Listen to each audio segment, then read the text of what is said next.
Do you have a family history of people being in the military? Yeah, my grandfather was a boatswain's mate in World War II at the tail end, doing like logistics. He was in like I guess you could call it like a logistics ship. He was in and around Okinawa, I think, when the battle was going. Um, I have an uncle who was a medic in Vietnam, in the Army. He kind of lucked out though because he was more of like a rear area medic. He was at Mm-hmm. like the second, at like the trauma level. Yeah. Um, he never talked about it. The only thing he ever said was make your bed, and the original M16 wasn't very good. My uncle is a CB, retired CB from the reserves. He did Iraq and Afghanistan. And then my brother Mason is a current serving senior chief petty officer over with the Rescue Swimmer School in Pensacola. Oh, that's He's a cool. door. He was a door gunner with NSW in Coronado forever with HSC 85. That's awesome. Um, and then I had another. My great grandfather was he was actually a mathematics teacher as a seaman, as like an E3, prior to World War II. Like he went through boot camp and they figured out he was really good at math, so they just retained him at the depot and he taught mathematics. Oh Interesting. wow. That's crazy. Yeah. That would have been a So, crazy time, World War II time frame, going through like boot camp and training. It yeah, would have been all so rushed, and crazy. you hear weird stories like that. Or earlier times. I talked about it a couple episodes ago on the podcast. I read Chesty Puller's biography. I'm looking for it. I think it's the chest. There's like two of them, and I think I read Hmm. Chesty, and he talks about he got pulled out of boot camp immediately to be a drill instructor, I believe, for a little bit right after he finished like his Right, training at right. Paris Island. And I was like, that's so crazy, like to think about that now. Like some kid that just finishes boot camp is the new drill instructor, but they're Yeah, probably pretty prepared for it. So, yeah. um, with your family, you said was it your uncle was in Vietnam? Yes. Man, that would have been crazy. Like the medical field, even at like a trauma center or something like that. I mean, that is one job I never wanted while I was in, was like the medical stuff, because I'm Yeah. like, dude, No. I couldn't stand being around that all the time. The death and the I don't know. That's tough work. Well, and then I mean, helicopters did exist during the Korean War, but the Vietnam War was the first conflict where the golden hour thing came in, right? Mm, Where you can get dust off to trauma care within that golden hour of blood loss, et cetera, right? And I know you have a lot of experience on the radio, right? So, and controlling and moving, rotary wing and all that. So, I mean, that's a huge deal. Like you're getting WIAs like that were literally in that tick like 30 minutes ago, or less, right? mm-hmm. It's crazy. I've interviewed a few people and I've asked that have been injured. And I asked them, I'm like, what's that like to go from like, 1 minute you're out with the dudes out on a patrol or whatever, getting a firefight or maybe get hit by an IED, and then suddenly you wake up and you're in a hospital in Germany or you're somewhere else, and like, and they're Crazy. all like, it's just such a low point in your life, and it's like a mind fuck, especially if you're in an active ward and you have all these other injured people around you, and you're just seeing the worst, literally the worst of a war zone, and it would suck, man, because you just can't escape it. Like that's just such a Right. God. That would be miserable. I'm so glad I never got injured. I mean, we saw guys get injured and stuff like that, and we medevaced a lot of people, but it's tough, man. It's a tough thing. I mean, again, I'm glad it never happened to me. I think Ryan Hendrickson, who's a Green Beret, was talking about stepping on his first IED and like broke his leg, and he was out with the Green Beret team, and it was just like crushing, because you also feel bad because you feel like you're leaving your dudes behind. Like what are they getting into Right. now and I'm gone? Are they picking up my slack kind of deal? So that's And crazy, and man. you came out of the artillery community, right? And went into being a JTAC. Is that accurate? Yeah. So I started out as a mechanic like you, Right. 3521, and then I lat moved when I was a corporal. I was in Iraq. I did a lat move and went to 0861, got promoted to Got it. sergeant, and then went into 10th Marines, and then on to TCP school, JTAC, and all that stuff. Got it. That's right. Yeah. Yeah, man. Cool. Yeah. Yeah. So when you joined, what was like the catalyst to get you to sign up? Really, it was something I definitely was always interested in. Um, I mean, some of my earliest memories were watching the Persian Gulf invasion, right? So I would have been 6 years old when that happened. Mm-hmm. You know, small like black and white TV in our house in 1991, right? And you know, watching like the Army MLRS rocket launchers, and then like the footage of all that anti-aircraft fire going up over Baghdad and stuff. It just was like, I mean, it spurred some interest, right? Yeah. So um, I started reading military history at a pretty young age. Honestly, I read every night, right? From a very, very young age. It's kind of how I put myself to sleep.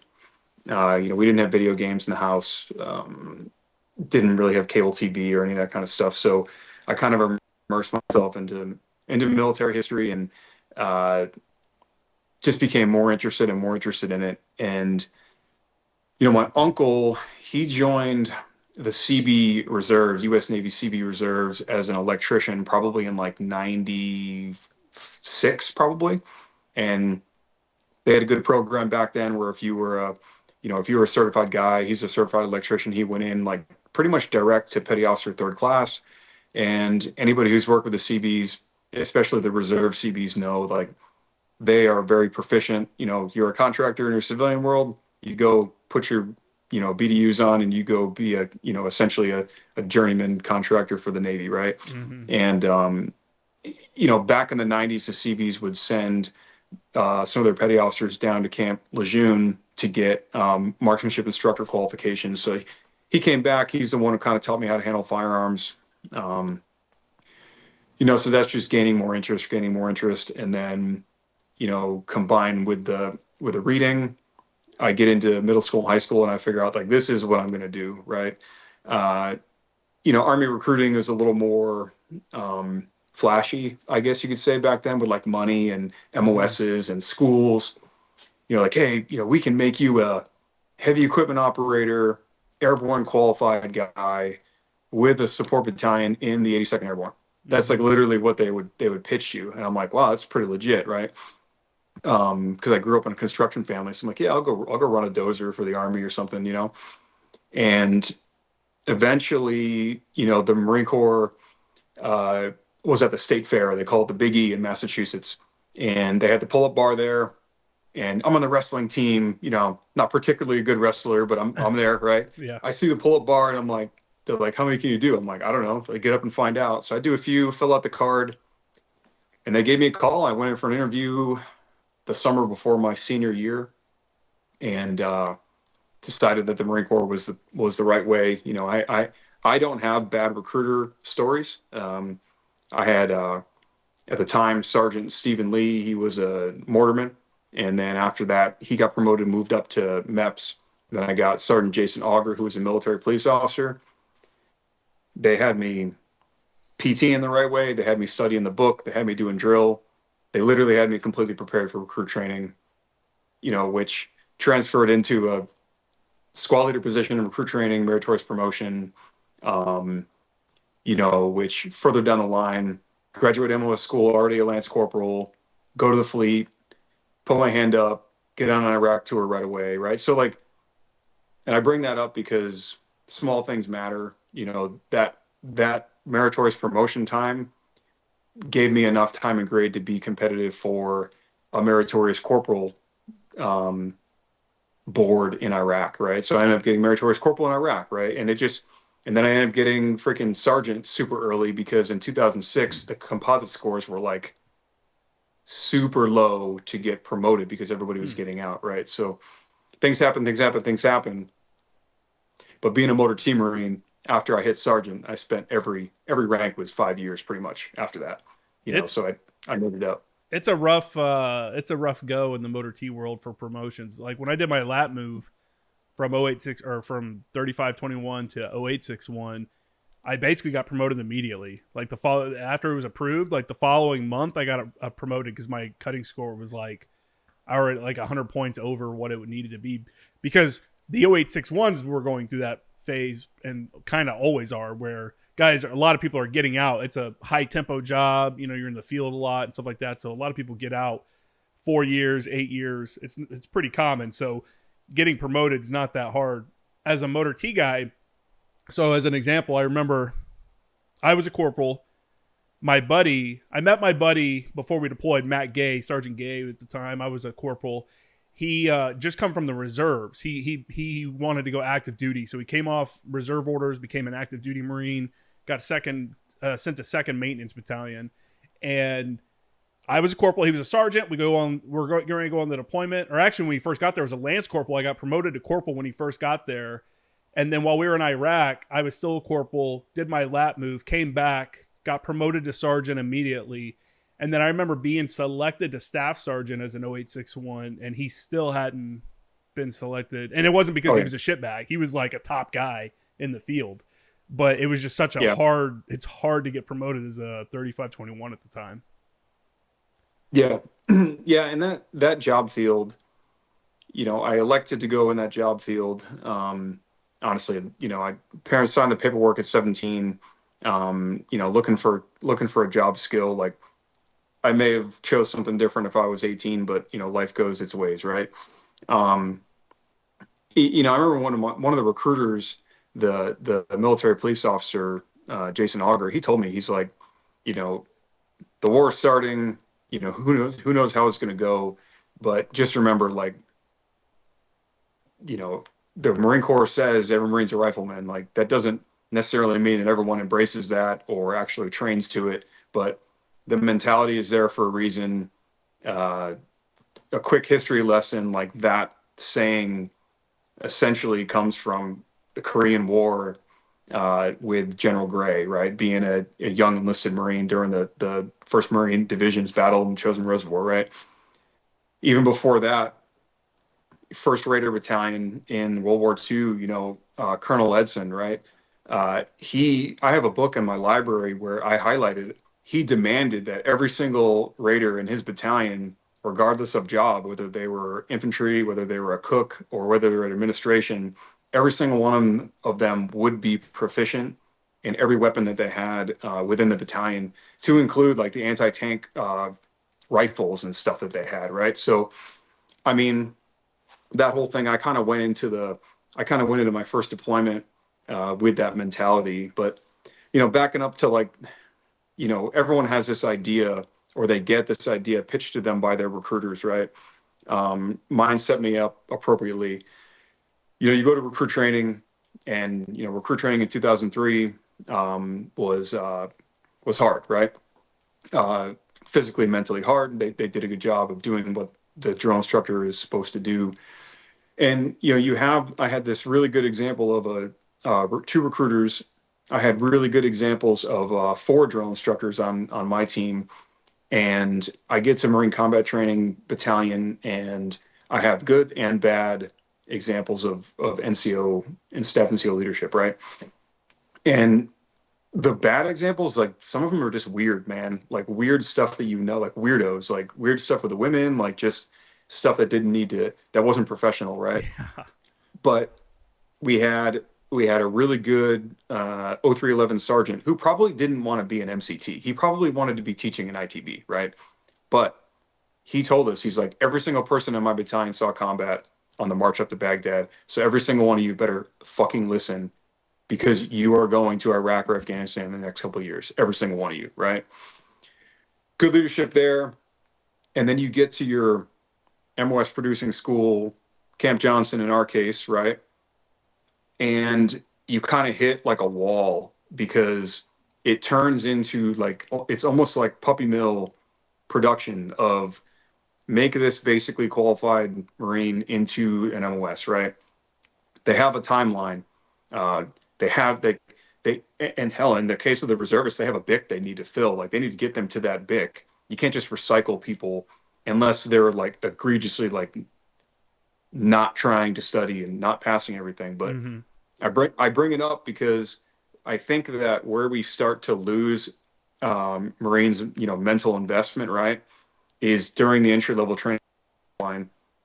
And knowing that people kind of like drop off their motivation, especially if they're in a longer MOS producing school, the NCOs and then the staff sergeants, gunnies, chief warrant officer 2, warrant officer, lieutenants, even if they're brand new and not Mustangs, they need to understand that the first 6 months that young Marine is in the fleet is going to make or break their general attitude about their next 4 to 5 years of their enlistment, right? Like that's where that's where, especially in Okinawa, but across the whole fleet, they're going to make the decision where either this is something I could see myself doing for the next 8 to whatever years, or this is not me. I'm going to get out and I'm going to go pursue something else, which is fine too. But many of them, their attitude is turned by lack of small unit leadership, attention, investment, right? And you can give that intention and put in that investment while still being a very challenging leader, right? You can PT them hard. You can hold them to standard with their job, both physically and administratively. You can hold them to standard when they're in the barracks, right? You can hold them to standard, and make sure they understand that they need to be a professional at all times. I just think that the small unit leadership crew, whether that's a platoon, a shop, a section, whatever it is, right? That is where we make or break the Marines' future. As a blanket statement, that's just something I believe in. So even as a gunnery sergeant, like fast forward to Okinawa, I got like 15, 16, 17 years in the Marine Corps. Like I'm still a gunnery sergeant who I'm a platoon sergeant at the time, and I am taking Marines on PT. I'm bringing them to the armory. We're drawing weapons. We're doing dis and ass with the 50 cal. We are doing tourniquet drills in the middle of PT, right? I'm smoking them and then making them plot a freaking grid on a map, right? Like all the basics that you can get in and keep them fresh on those individual skills. And honestly, it keeps them motivated. Like young men, particularly, they want to be challenged in general, right? Mm-hmm. So, that's kind of all over the place. But that's kind of like how I went through the beginning of my career was, yeah, West School kind of sucks. Like it's super humid and hot here in Camp Lejeune. We're going to get this job skill. Like they expect us to be a full-time mechanic, but I didn't really learn much. Okay, boom. 1st Maintenance Battalion. It's called Combat Service Support Battalion 12 back then. Yeah. And it's like, welcome to the fleet. Go out there to that 5-ton wrecker and prep the main hydraulic line off the PTO from the for the recovery system. Alone, unafraid, Lance Corporal, green coveralls, toolbox, on my own, right? So it was just kind of like learn as you go back then. And to be honest with you, like my platoon was like they had just got back off OIF 1. They all had their presidential unit campaign ribbon. They all had their combat action ribbon. They freaking thought they were, I mean, I get it because I probably was there too at one point, but there was definitely a degree of like, you're the boot, you're doing all the work. All the guys in the old camis are sitting around the table, like shining their boots. There was a couple good dudes, but it was interesting time. That's how it was when I first got to the fleet as a mechanic. Also, I got to 2nd Maintenance Battalion at Camp Lejeune, and I remember showing up, and all the sergeants and most of the corporals would sit in the shop office. There was like a platoon sergeant's office or something like that down in the shop, and they would sit in there and play spades and bullshit all day. And it was all the Lance corporals and like 1 or 2 corporals out on the shop floor actually doing the work. And I was like, man, this is fucked up. I remember like my 1st or 2nd day, they brought me into the shop office with all of them sitting there, and they wanted me to, they're like, clean up the office. And I was like, okay. And as I'm doing it, these fucking dudes are like, they'd gotten boxes of Girl Scout cookies, and they were just throwing Girl Scout cookies out into the motor pool for the seagulls to eat. And they were throwing the plastic and bullshit on the ground, like right in front of me. And I'm like, I'm a new guy, so I'm not saying anything, but I'm like, this is fucked up, like this is stupid. And like my whole thing coming up in the Marine Corps was always like, look at these bad leadership examples and don't ever do that. Don't ever be a dick like that to somebody, because that makes you feel like an asshole. You know what I'm saying? That makes you feel like, what am I doing? This is my value. Is you're gonna have you're gonna sit here and throw trash down in front of me and have me pick it up for your pleasure and enjoyment. Like, I mean, I don't know. Maintenance Battalion was a tough spot to go to as a new guy, because there is no, at 2nd Maintenance Battalion when I got there was no focus on combat. You were there to turn wrenches. It was like come in at 5:30 or 5 for PT, something crazy, come in and do PT, and then you get like an hour to go shower, change, eat breakfast, and be in coveralls in formation, ready to start turning wrenches. And then you turn wrenches until 17 or 1800 every day.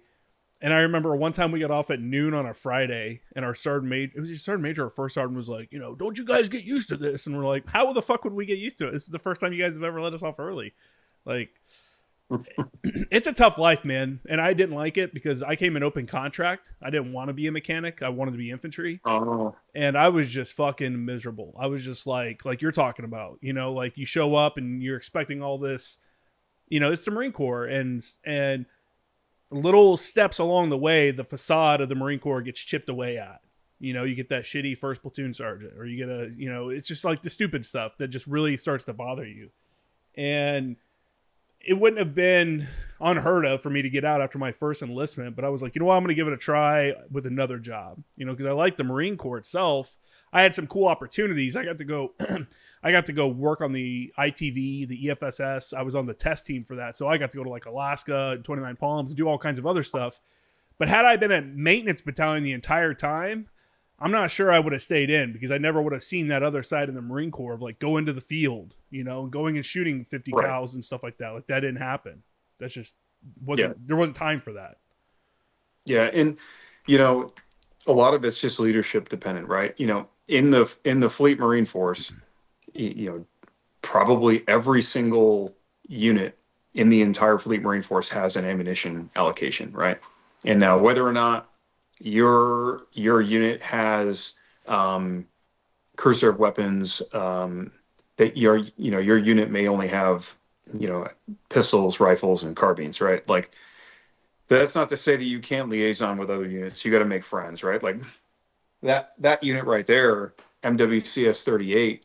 We only had shotguns, pistols, rifles, and carbines, right? And you got to take what you can do with it. But I was a staff sergeant at the time, and the squadron commander looked at me in a squadron meeting, and he told me, he's like, there's 120,000 rounds of green tip 5.56 in our inventory, and we're going to use it this year. And Staff Sergeant Flynn, you're going to train the squadron how you see fit. Because I had come from MARSOC, and they were looking for people. Like, so what did I do? Like, I found every Marine that had been with division, right? That dude's an RTO. He was with, 2-8. Okay, that guy was 11th Marines, right? That guy was with, some of our other units. Like that guy was with Anglico, right? And I'd bring him in, and we're like, hey, we are going to train these Marines because, it's 2012. Like the Bastion attack just happened. This is 3rd Marine Air Wing. Like, it should be a wake-up call to everybody that we all need to train. Mm-hmm. And it doesn't need to detract from the mission. Like, how many times do you see people that stand around the smoke pit?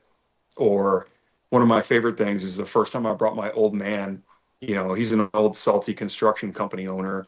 We go to Camp Pendleton. We're at the PX at like 9:45 in the morning, and he's looking around. He's like, why aren't all these Marines at work? Like, I don't understand it. There's time. You can find time to make things happen.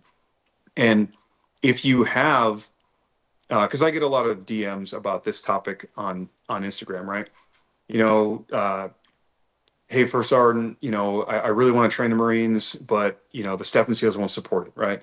The battalion commander has his priorities, right? And I'm like, look, that's understandable, and it happens all the time. What you need to do is you need to affect like your sphere, your sphere of influence, right? If live fire training is not happening, you can still train for the fight. Like I said before, you can do tourniquet drills, you can, do land navigation, training, you can do gun drills, you can do dis and ass, like and you can PT your body, right? There's a lot of ways to prepare for combat other than just going to a range, because going out and doing live fire training requires a lot of things. RSO, OIC, corpsman, safety vehicle, liaison with range control, RIFMIS account. Like, there's a million things that we need to conduct live fire training.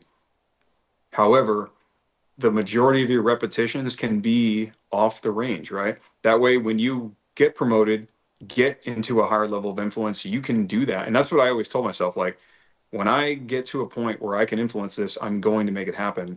And I literally was able to do it for the entirety of my career. Sometimes you get to exercise some patience and be creative, right? And and I get it. Like it can be absolutely frustrating. Like there's a lot of folks out there right now that are kind of in this, we're in a time period. Like I don't talk about peacetime Marine Corps because I'm a student of history and I know the Marine Corps hasn't gone like more than a year and a half without some type of conflict across the world, right? Like Mm-hmm. Marine Corps force and readiness, right? Warfighting mission, crisis response mission. If you don't have that mentality, like you're wrong. A garrison. That's why I talk about like the garrison cult, right? The garrison cult is leaders who don't invest in training their guys, right? Um, okay, so you're a motor transport guy, and you haven't taken or figured out a way to get your guys to drive on nods. Like that's wrong. Like it has nothing to do with a firearm, but it's definitely part of freaking warfighting, right? Like doing your job in combat. Um, you know, Talk about communications equipment, right? Like setting up all that communications equipment in the backyard is a lot easier than doing it like out in a field environment. When I say the backyard, I mean like the compound, right? Um, you've got to invest and find ways to get your guys training and try to like actively combat the garrison cult mindset, man. Because, and I'm not saying that this sometimes comes out wrong, but Leatherneck and Al Assad literally had green bean coffee and freaking salsa night at the MWR, right? Yeah, yeah, And there's an entire community of staff and COs and probably some officers who that was their experience and they have it in their mind that like deploying forward to combat is going to have that type of environment. And that's not new. Hackworth talks about it in Vietnam. And yeah, Hackworth is probably his own biggest fan, right? But like he was absolutely right when he talked about the rear area motherfuckers, right? In Vietnam, where they had all these comforts, they're getting the combat pay while the soldiers and Marines and corpsmen and everybody were out in the bush, right? That mentality has grown. Like they experienced that when they were a young Marine or a young NCO or a young staff NCO. And now it's to the point where I know people who've been like, we don't need to train. We're just going to go forward and we're going to turn wrenches in a freaking compound. Bro, watch some footage from Ukraine and yeah. and watch the convoys, the supply convoys of Russian soldiers that have been caught in the open by trained forward observers, right? And I get 155, that we gave them, artillery that we gave them has caught supply convoys in the open and absolutely destroyed, dozens, hundreds at a time of people and vehicles, right? The the next fight, when you talk about near far recognition, UAS and counter UAS, like it's a different mentality, and I think that like the if we practice brilliance in the basics, like we have a solid foundation. Like saying that every Marine a rifleman, right? You can either you can leave it as a lowercase r and keep saying it. You can switch out rifleman with warfighter, and I'd be happy with it, right? As long as everybody is training in the basics of thriving in combat, right? We always say like survive in combat. Fuck no, like we want to have our troops thrive in combat and destroy the enemy or support people who are directly destroying the enemy, right? Um, the whole argument, like, and if you're here's what I'll ask to the infantry community, right? Because I never had this problem in MARSOC, and I never had this problem when I had when I was supporting reconnaissance either. Would you rather have a capable, fit, smart, young enabler who knows how to save a life and take a life, uh, navigate, be aware, communicate on the radio, or would you rather have someone who only can do their MOS in the fight that we might have in the future? Like it was acceptable on Al Assad and Leatherneck when literally like you're just turning wrenches there by the MWR and then you leave and go get your green bean coffee. But is that going to be acceptable in a conceptual like littoral fight like in the future? Like I don't think so, right? Or even another fight like Yemen, Iran. Like look at all the hot spots in the Shenanigans. world. Yeah. All the So like my shenanigans thing out is, there. yeah, my thing is just train for the fight. There's a difference between training how you fight and training for the fight.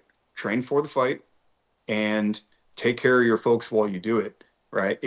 It's not. it's not a slight on the infantry. It's in a very, very real way. It is actively supporting the ground combat element, actively supporting the main effort, which all the way down the line is the 0311, right?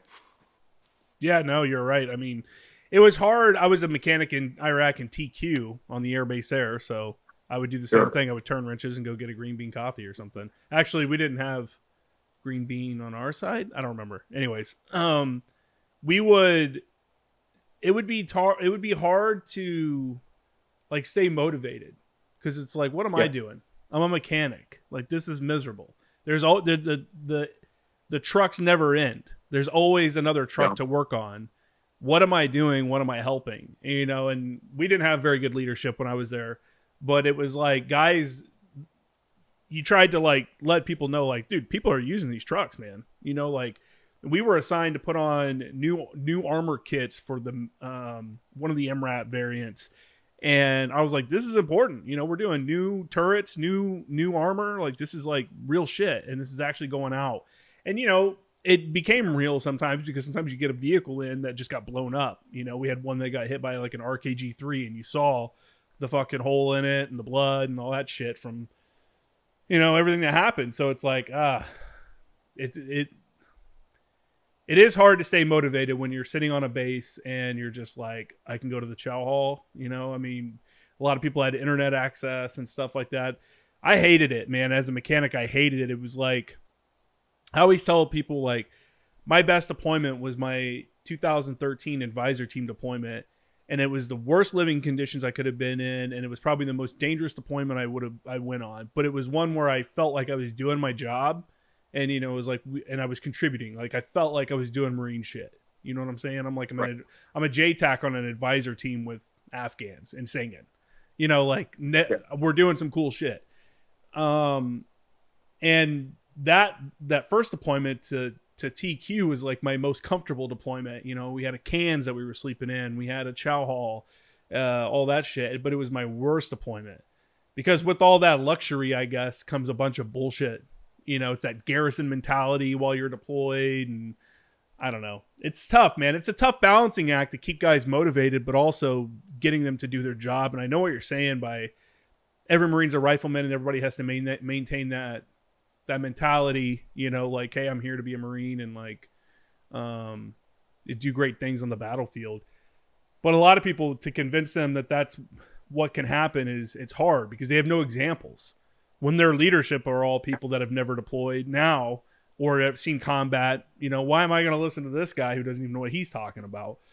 Now, I will say, I'm talking a lot about being motor T and sitting on base and not doing a lot, but that's not always the case. People that have listened to the podcast for a long time have heard interviews with my buddy Michael Hanthorne. He was a motor T operator, and he got sent into Fallujah to help. They got tasked to clean up dead bodies.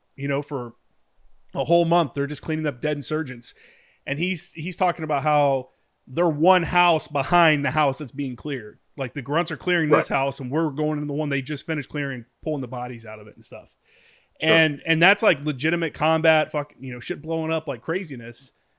And he's a motor T guy. So anyone that says like, oh, you can go be motor T and you won't see any combat, like that's not true. Yeah. So motor T guys Well, for sure should be, guys and girls should be ready yeah. for something, because then if not, you end up with that 501st mechanic, shit from the Army at the beginning of the war. Yep. Yeah. Situations like that. Yeah. Yeah. And I mean, people do forget when it comes to the 3500 field, it is actually classified as a combat MOS in the Marine Corps, right? Really? You go on a you go on a manpower and you look at the separation between the MOSs, it's classified as a combat MOS. You go up to the Marsh building and you look at where the monitors are, combat MOS is on this side and you've got everybody else on this side, right? So it, you know, that's a job field where I've been the guy who turned wrenches on, Camp Korean Village all day, and from sun up to sundown, right? And then went and worked out, went to a really good chow hall and went to sleep, right? Mm-hmm. But maybe 2 hours after I went to sleep, I got a call for an IED strike because I was a wrecker operator too.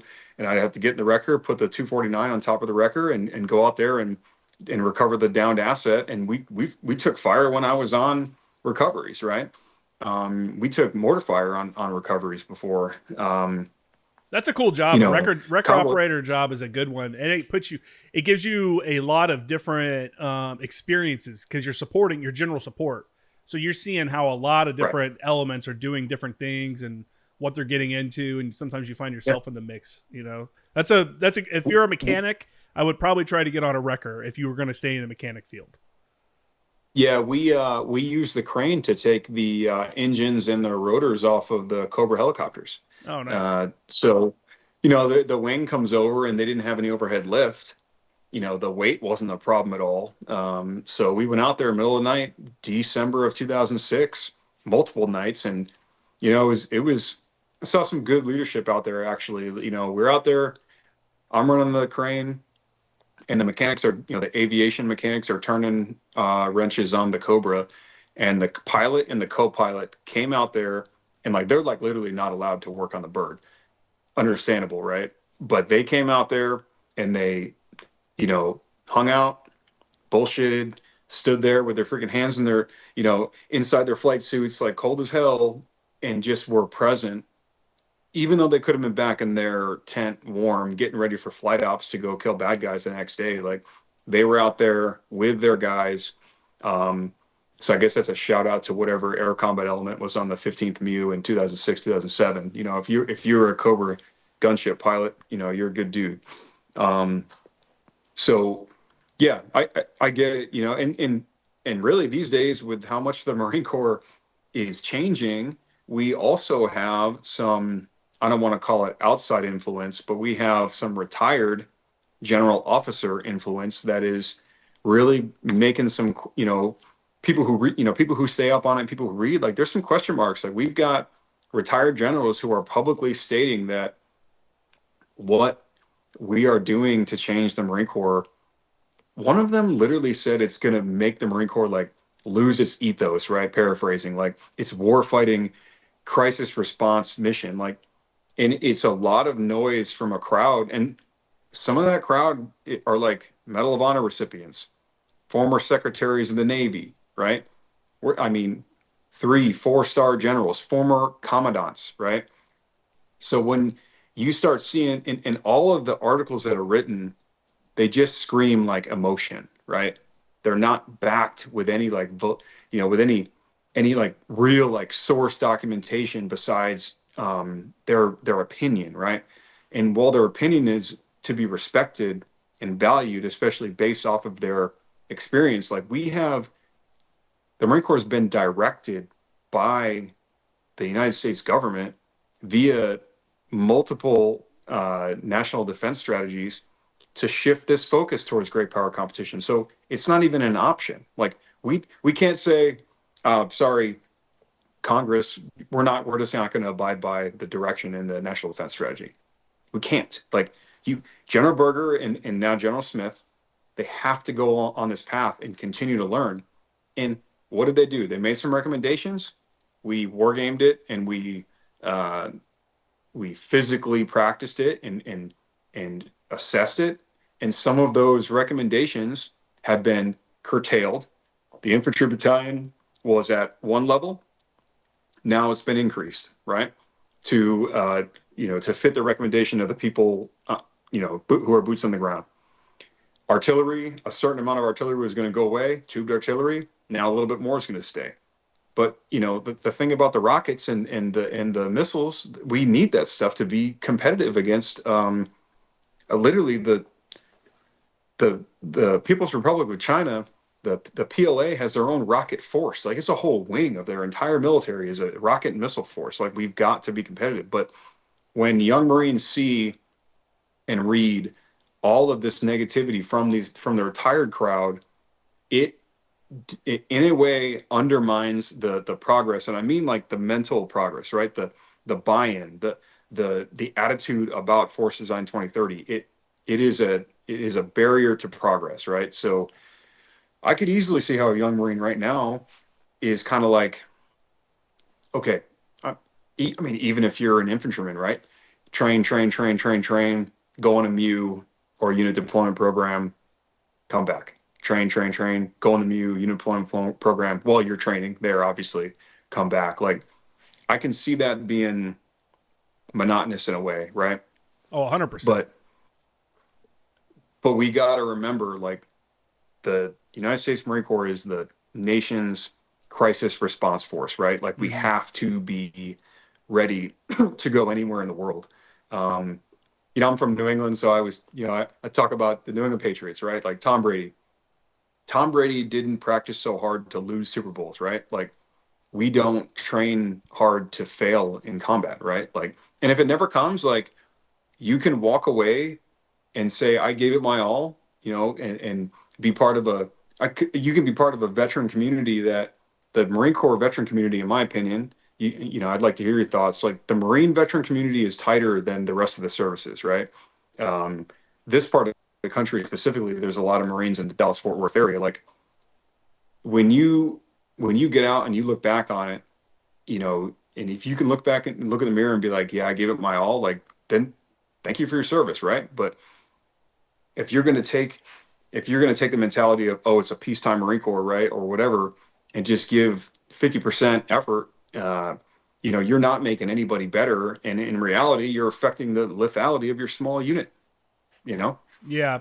I mean, there's a lot of there's always going to be debate anytime there's changes, right? I'm on the side of like why I can't believe they got rid of so much tube artillery. I understand like the rockets and using HIMARS, but I also look at the cost of using HIMARS. What's the cost of a HIMARS rocket compared to a 155 round? It's much cheaper, and sometimes the same, a 155 round can do the same job that they're going to use the HIMARS for. So it's about having tools in the toolbox and have them. A thing, there was a lot there. So I guess one of the things I would say is it doesn't matter what the retirees and people like myself, yourself, that are out of the military say. If there's an issue with the Marines accepting their plan, then that's on the Marine Corps. They have to be able to hear dissenting viewpoints, and also I'm trying to think how to say it. They have to be able to hear those dissenting viewpoints, take them in, and if they're credible, dig into it and see what's good and what's bad. But it's not up to us that got out to motivate the guys that are in now. That's the Marine Corps' job, and if they're doing a bad job about it, that's on them. I don't know. It's just it's a weird thing with this FD 2030. I think the huge one was like removing the scout sniper platoons from the battalions. I think that was huge. yeah. That a lot of pushback from that. Yeah, I don't get that one, to be honest with you. I don't. I don't know either. I mean, That they're still scout snipers, but they go through the recon sniper school rather than the traditional sniper schools that they had. If I'm understanding that correctly. to my understanding, the reconnaissance sniper school and then the MARSOC sniper school is tailored for the reconnaissance and MARSOC mission. The scout platoon will maintain the rifles, so they're maintaining the capability, but they just aren't going to the scout sniper school to get the 09 or 0317 MOS anymore. And that is the big one that I just don't understand. And I've reached out to some people I mean, I've reached out probably to the most lethal snipers in all of GWAT that I know, and I've talked to them about it. You bring up a really good point about the Marine Corps' responsibility of really it's incentivizing like buy-in, right? Like it is absolutely General Smith, Sergeant Major Ruiz, and every leader below them. It's their job to educate the force, right, Mm-hmm. and to make it clear, right? Clear, defined objectives, clear, defined tie-in to our warfighting crisis response mission, and I think that Comstrat, like the Comstrat community, right? All of public affairs, combat photographers, all those guys.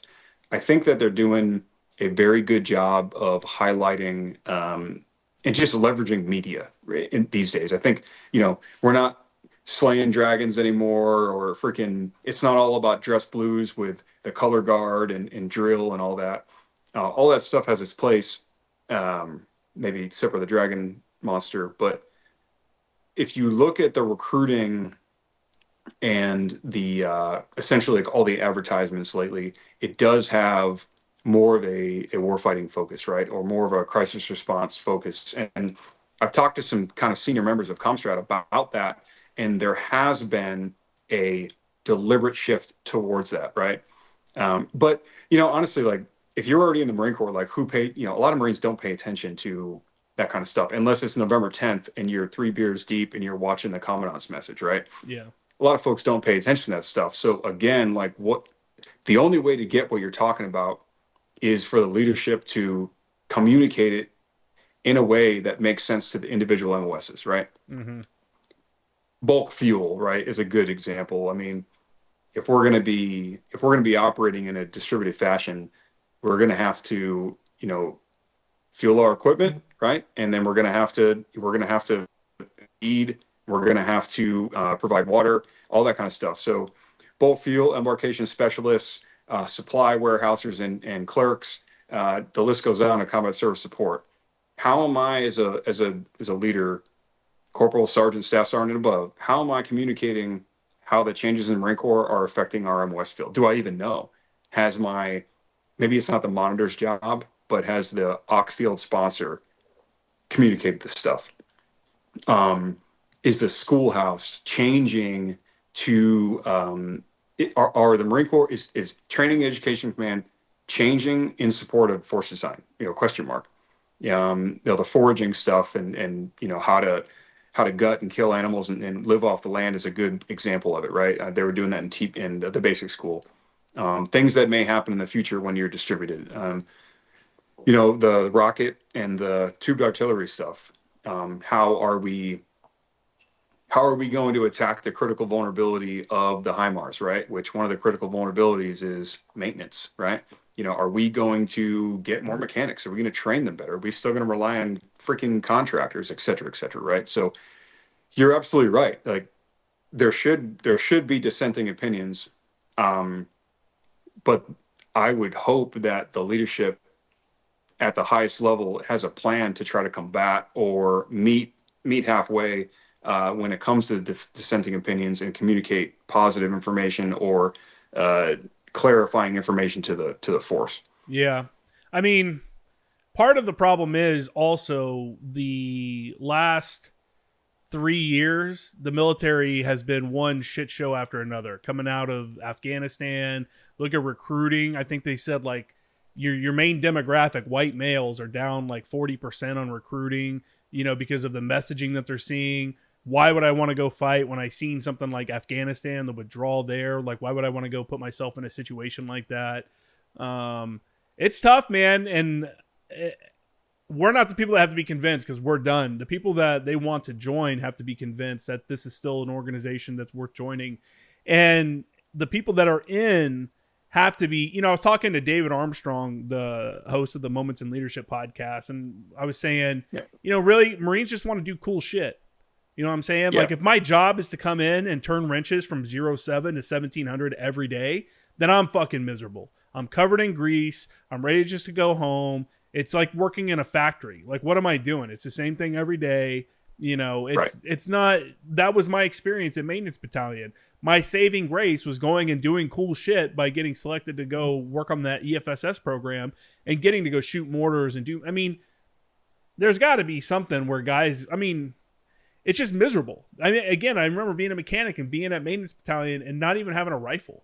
We didn't even have rifles assigned to us. You got a rifle card right before you went to the rifle range. And then when you came back, you turned in the rifle and you never saw it again until the following year when you went to the rifle range. It was like, and you don't even clean them either. They would just send working parties to the armory to clean the rifles. It was like, what is this? Yeah. So the Marine Corps has to somehow, make it the job that people wanted when they came in. And, I don't know. And that's really it. People want to do cool shit. That's part of the reason they join, so let them do cool shit every once in a while. Like, it doesn't have to be, I don't know. It's rough. And especially when you're looking at the leadership, we're talking about generals and stuff that tell us, this is the way to be. This is the way to go. This is the best way forward. Well, no offense, sir, but you were a senior leader when we just lost Iraq and Afghanistan. Like, who am I? Who are you to trust? Why should I trust you when all the officers are part of the reason why we turned out badly in Afghanistan? Instead of fighting one war for 20 years, we fought 21-year wars, and there was no objective. There was nothing. So that's the tough pill for a lot of people to swallow. It's like, you guys are making changes, but do I really trust you to be the expert on that? I know you're a general, or I know you're a whatever, and you've been in for 25 years or 30 years or whatever, but the results speak for themselves. You know what I'm saying? Right. Yeah. And I mean, it makes me, I still know a few recruiters out there, right? So, I see them, and, we've got some recruiters, leveraging social media. Some of them kind of do it in ways that I kind of question, but either way, you got to make those contracts, right? And unfortunately, the beast that is MCRIC, right, Marine Corps Recruiting Command, puts a ton of pressure on that young, sergeant, staff sergeant that's out there. I can only imagine being a recruiter right now and having to kind of receive, information like that. Like, we just had this pull out from Afghanistan. We've got all this. We there's a lot of policies that have, we're looking at, like, the Army wheeling back its gender neutral standards for PT based off of, they didn't like the scores, right? Yeah, everybody was failing, so they're like, all right, well, we'll just have to lower the scores then. We're going to roll it back. That's what they did, straight up. They'll never admit it. That's what they did, right? It's funny too, because my final position was instructor, first sergeant down there in Austin with Weapons Company 123. So Reserve Infantry Weapons Company, and we were in an Army building, and they were out there doing the Army combat fitness test, right? When the leg tucks were still part of it. And they came over, they asked to use our pull-up bars, and I'm watching it, and I'm like, hey, can I jump up there and try them pull-up, or try the leg tucks?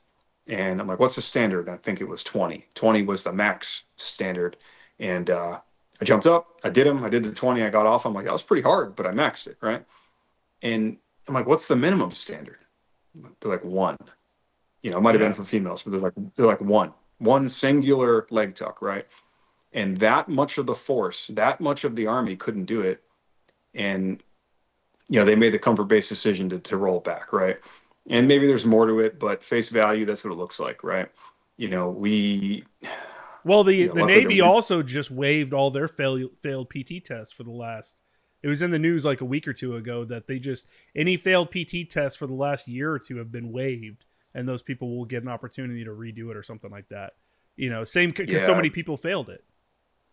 That's crazy. Yeah, like I said, my brother's in the Navy, and when I talk to him, my brother's probably one of the most fit people in the whole United States military, and that's not an exaggeration.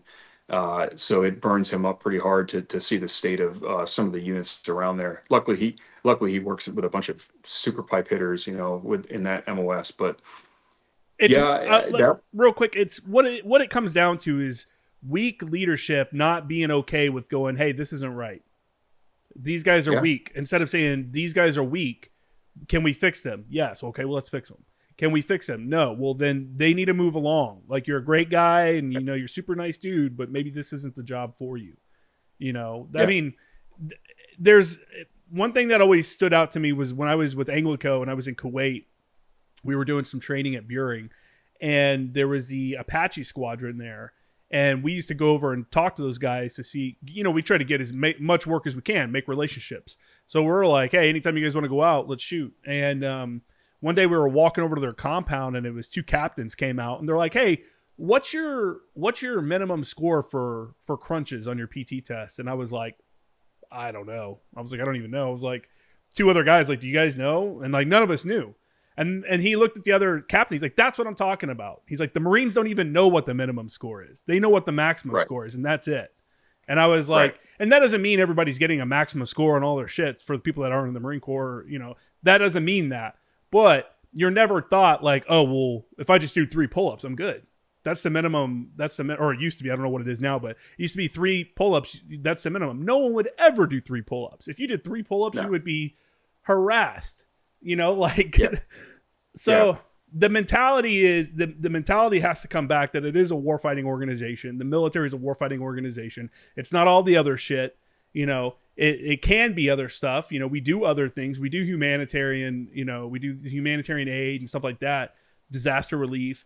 But at the end of the day, the end state is that they're supposed to be fighting and you're supposed to be ready to fight.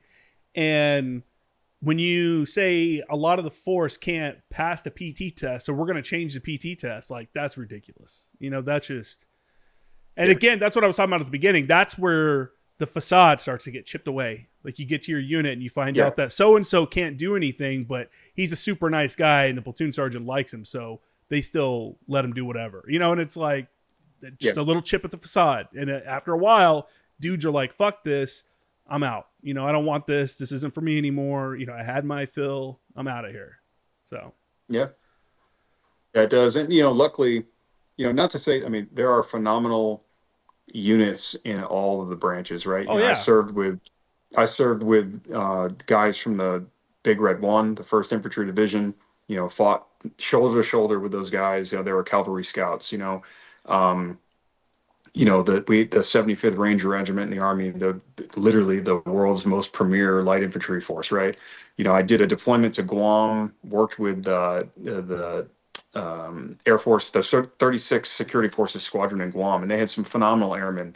You know, their leadership, their E8s and E9 were in great shape and had a great mentality, and they had been through Iraq and Afghanistan, and like there's great folks out there, but what I think the difference is, right, is the warfighting mentality, right? You know, the Marine Corps has a mentality of every Marine's a warfighter. It doesn't matter what you do, you know, and you know, the fact that we go to the rifle range, the fact that we have a combat fitness test and a physical fitness test, the Marine Corps martial arts program, when it's done right, aids that in a lot, right? You know, a lot of those guys just stand there with their arms crossed and with their freaking McMap belt red tab and just haze kids. But the real ones are fighting their students, right? Mm-hmm. The real ones are out there PTing hard. Like all that stuff aids, right? In the in the mentality of the warfighting concept, right? Like people talk about Marine Corps Doctrinal Publication 1 warfighting, and they say it's a mentality, right? Like it's not like this source document where you can read warfighting and be like, that's the answer right there. Like it's more of a concept or a mentality of maneuver warfare, right? So that's what we get right. You know, we don't get everything right. I think that there's probably too much of an emphasis on close order drill and recruit training. I think that, when we had the battle skills test around, they put too much crap into it, and that's why it went away, because it was too much stuff. If they had just focused on weapons, medical, land navigation, and radio comms, we would have been fine. It would have stuck around, and every Marine would be tested out every year on his rifle, a freaking basic, 117 or a 152, right? How to put a tourniquet on, how to control a massage hemorrhage, and how to read a map and shoot at azimuth with a compass, right? Like the basics, right? And maybe we'll go back to that at some point. There's a lot of good initiatives going on right now, and it's cool to see it. It's interesting being retired, man. Like, now you can say whatever you want.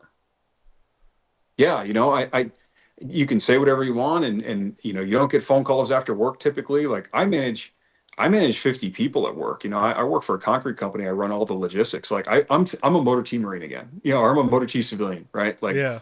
And I approach literally the 6-part folders. Remember the red 6-part folders? Yeah. They're the same. They're the same ones at work, right? That's so hilarious. I run it. I have fire teams. I literally have training. Every 4 drivers has one freaking like fire team member in for the concrete drivers. Like it's really cool. To now be able to sit back and look at it and be like, okay, like when Sergeant Ruiz dropped that video today about what are they calling it? Quality of life 2030, fixing the barracks, right? Phenomenal plan. There's going to be like a CrossFit gym in every barracks, awesome. That's the kind of stuff we'll see. Let's not get our hopes up. Yeah. That's a lot of barracks to rip down in French Creek over there. Right. Oh, but, man.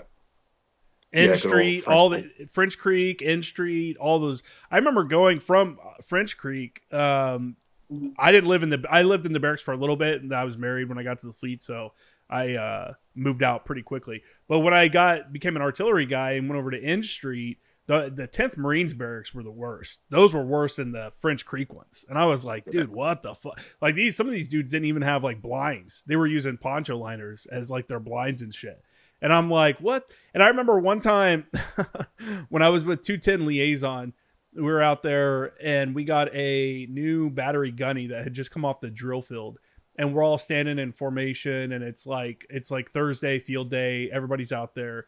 And he's like, no, he just got off the drill field. He was like, no civilian linens on racks. All zeros, all locks have to be set to 0 in your room, like on your wall lockers and shit. It was all this crazy shit. And then the barracks manager came over to him and was like, hey, Gunny, we don't have enough linen to give everybody linen. Like they have to use their civilian linen because we don't even have enough to give them. And I was just like, this dude, man, like he doesn't even know what he walked into. Like this isn't, it'd be nice to have all that stuff and it'd be super nice. I think the barracks should be ran more like an apartment. You know what I'm saying? I think you should get some sort of kind of like lease document. You come in, you do an inspection with your barracks manager, you sign for the room, and then if you fuck it up, then you're paying for it. It's coming out of your pay and it's taken care of. But on the opposite side, you're taking care of it and the military should be taking care of it. One of the biggest issues is we grab some random dude from the S3 or something and go, hey, I think like at Anglico, we had a kid who was like a sergeant. He was our S2 chief because Anglico had an S2 chief, but he was a sergeant. And they're like, well, you can also be the barracks manager. And it's like, this kid has no idea how to do that. You're throwing him in there, and that's a recipe for disaster. Luckily, there's a lot of mature people over there, and like my guys did a really good. I know personally from my team, we did a really good job of keeping everything in order and stuff like that. But that's the way it is at a lot of units. Some random dude gets put in this position. It's like, all right, you're the barracks manager now, and like I have no idea how to be a barracks manager. You know what I'm saying? Yeah. I don't know. So part of the plan, apparently, I've been talking about this for years. Like you're saying, the barracks are going to be managed by hired civilians now, right? So you're not going to have the S3 kid or the S2 kid or whatever, the one that the motor pool doesn't want running the barracks. So it could work. It could work. I mean, are they going to do the fire watch also? Maybe. Yeah, I don't know. Out there, they're going to have to fund it. They're going to have to fund it too. You're going to have to, that's a significant, is that going to be a GS worker? Is that going to be a contractor? What if the contract goes up, right?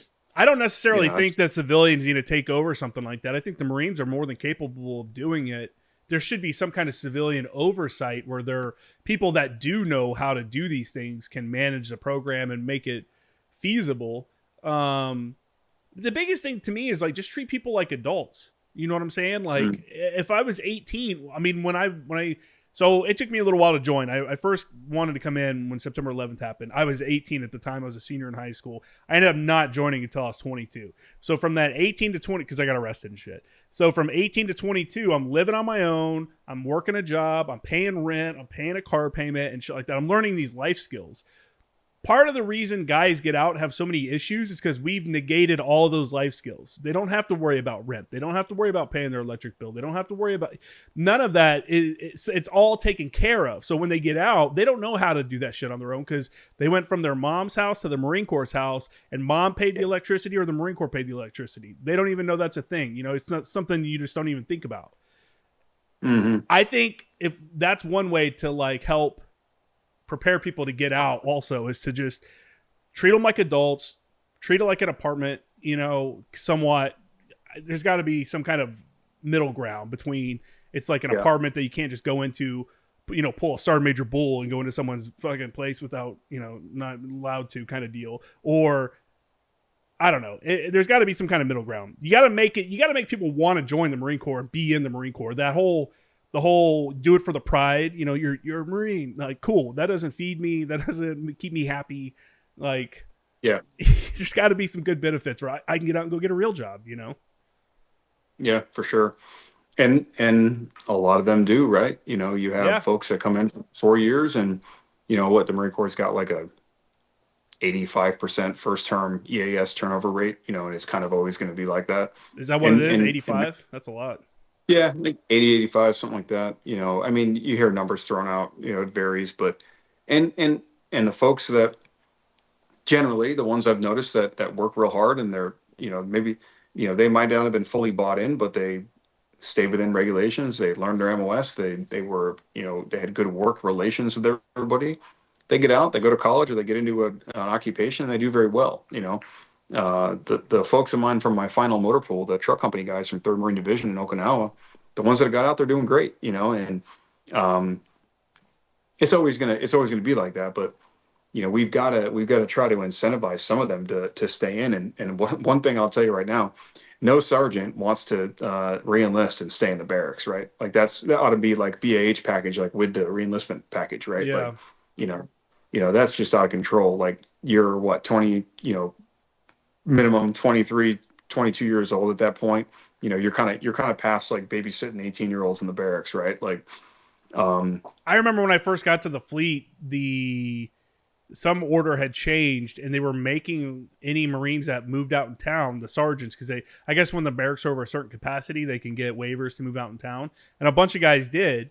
And then something got rescinded and they had to move back in the barracks. And all these guys had like leases for apartments and shit, furniture, and stuff like that. And I remember they moved back in and had brought like their furniture and shit. And then the unit made them throw away their furniture because it wasn't allowed, personal furniture is not allowed in the barracks. And it's like, dude, yeah. So, hey, you got to use our shitty chair that we issued you instead of that leather like recliner that you want to sit in when you get off work every day. Like that kind of shit's crazy. There was some wacky stuff that happened back then, right? Like that was like the drawdown and the increases, right? That probably happened around like 2012 or something, right? Maybe around that time frame.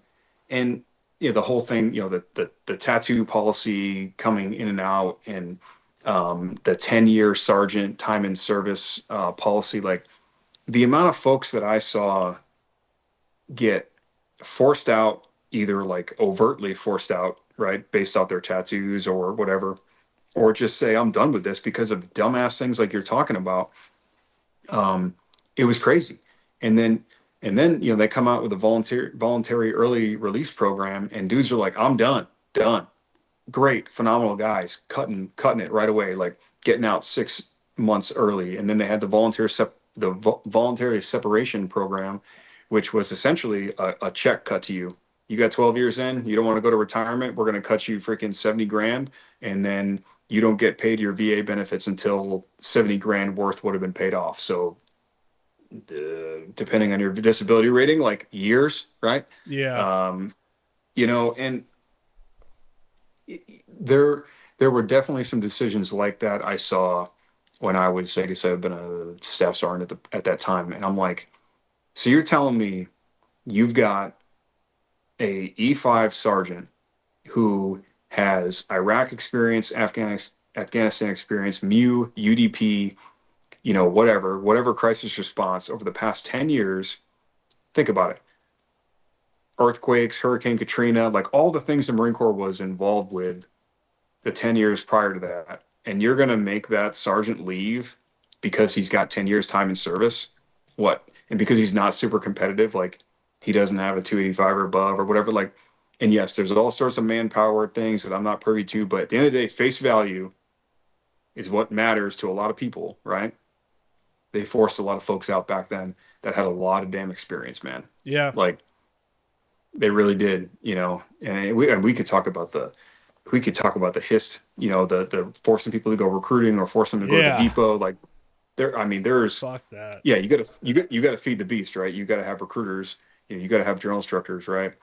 But man, like it's tough out there. I think they should go to like the UK style where you can stay in at the lowest rank till you retire for 20 years if you want. If that's what you want to be a lance corporal and shithead, not necessarily a shithead, but you don't want to move up. Some guys don't want to move up. They just want to be out and doing the things with their buddies. You know what I'm saying? Sure. Yeah. I think if a guy wants to stay in, he's got this experience, let him stay in. I also didn't like that. I remember a guy, Lopez, who was with 3-6, and this dude was like a war hero, not well, probably literally, but he did Iraq, he did Afghanistan, he had, comms with V's and all that stuff. He was in Marja 1 when they went through and did the clear and shit. And then when we were there for our second deployment with 3-6, he was like working on getting letters of recommendation from like, he got one from like a general, our battalion commander, like all these people, because he had a shitty tour on recruiting duty. So they were going to force him out. And I'm like, this dude is like the dude you want. This is the guy you want to be your squad leader, platoon sergeant, and you're forcing him out because he did shitty on recruiting. That has nothing to do with him being an infantryman. That's crazy. Like it blew my mind. And I'm like, that's when you start seeing stuff like that, that's when you're like, you know what? It doesn't matter what I care about or what I want, because the machine is going to keep going. The wheel is going to keep turning. I'm just a cog in the wheel, and if I break off, there's a million other cogs out there that are going to keep the wheel turning, so it doesn't even matter. And when you get to that point where you're like, the machine doesn't care anymore, like they don't give a fuck about me, then why do I care about it? You know, like, I don't know. Yep. Well, and it's funny too, because, and I've heard this come out of general officers' mouths, like the joke, the internal Marine Corps joke about the Army's 19th Special Forces Group, the National Guard Special Forces Group, is like the percentage of former Marines that are in that Special Forces Group. Like it, because Marine infantrymen and recondos and raiders and enablers, like they get out and they're like, okay, so I can't do what I want here. I can go try to be competitive, try to get selected, make it through the Q course, et cetera, et cetera. And now I'm a Green Beret, you know, I'm going to get activated for something, right? Like, yeah, you're in the National Guard, but you're going to do something. I mean, I imagine a bunch of snipers are about to be going to freaking Green Beret selection, right? You know, based off of what happened. So, you know, in a lot of cases, we shoot ourselves in the foot by these policies, and we lose great, you know, great folks, you know, and it's the cycle, right? And they get replaced, and we have to retrain people. And, you know, they talk about maturing the force. That's a catchphrase we hear. Well, what you're talking about, if we really want to mature the force, we'll use Motor T as an example. It's easy. Maybe that mechanic likes being a shop chief. Maybe he likes being a shop chief. Maybe he doesn't ever want to be like the 3529 maintenance chief and work all the way up in the big office. Maybe he wants to be on the floor, facilitating, managing, and sometimes turning wrenches with the guys. Okay. So if he wants to stay a sergeant, let him stay a sergeant. He gets an incremental compensation change up to 20 years or whatever. It's not a huge compensation change because he doesn't want the responsibility of being a staff sergeant or warrant officer, right? Mm-hmm. But it's enough to keep him, keep his livelihood going, keep his family supported, TRICARE, et cetera, right? Decent pay.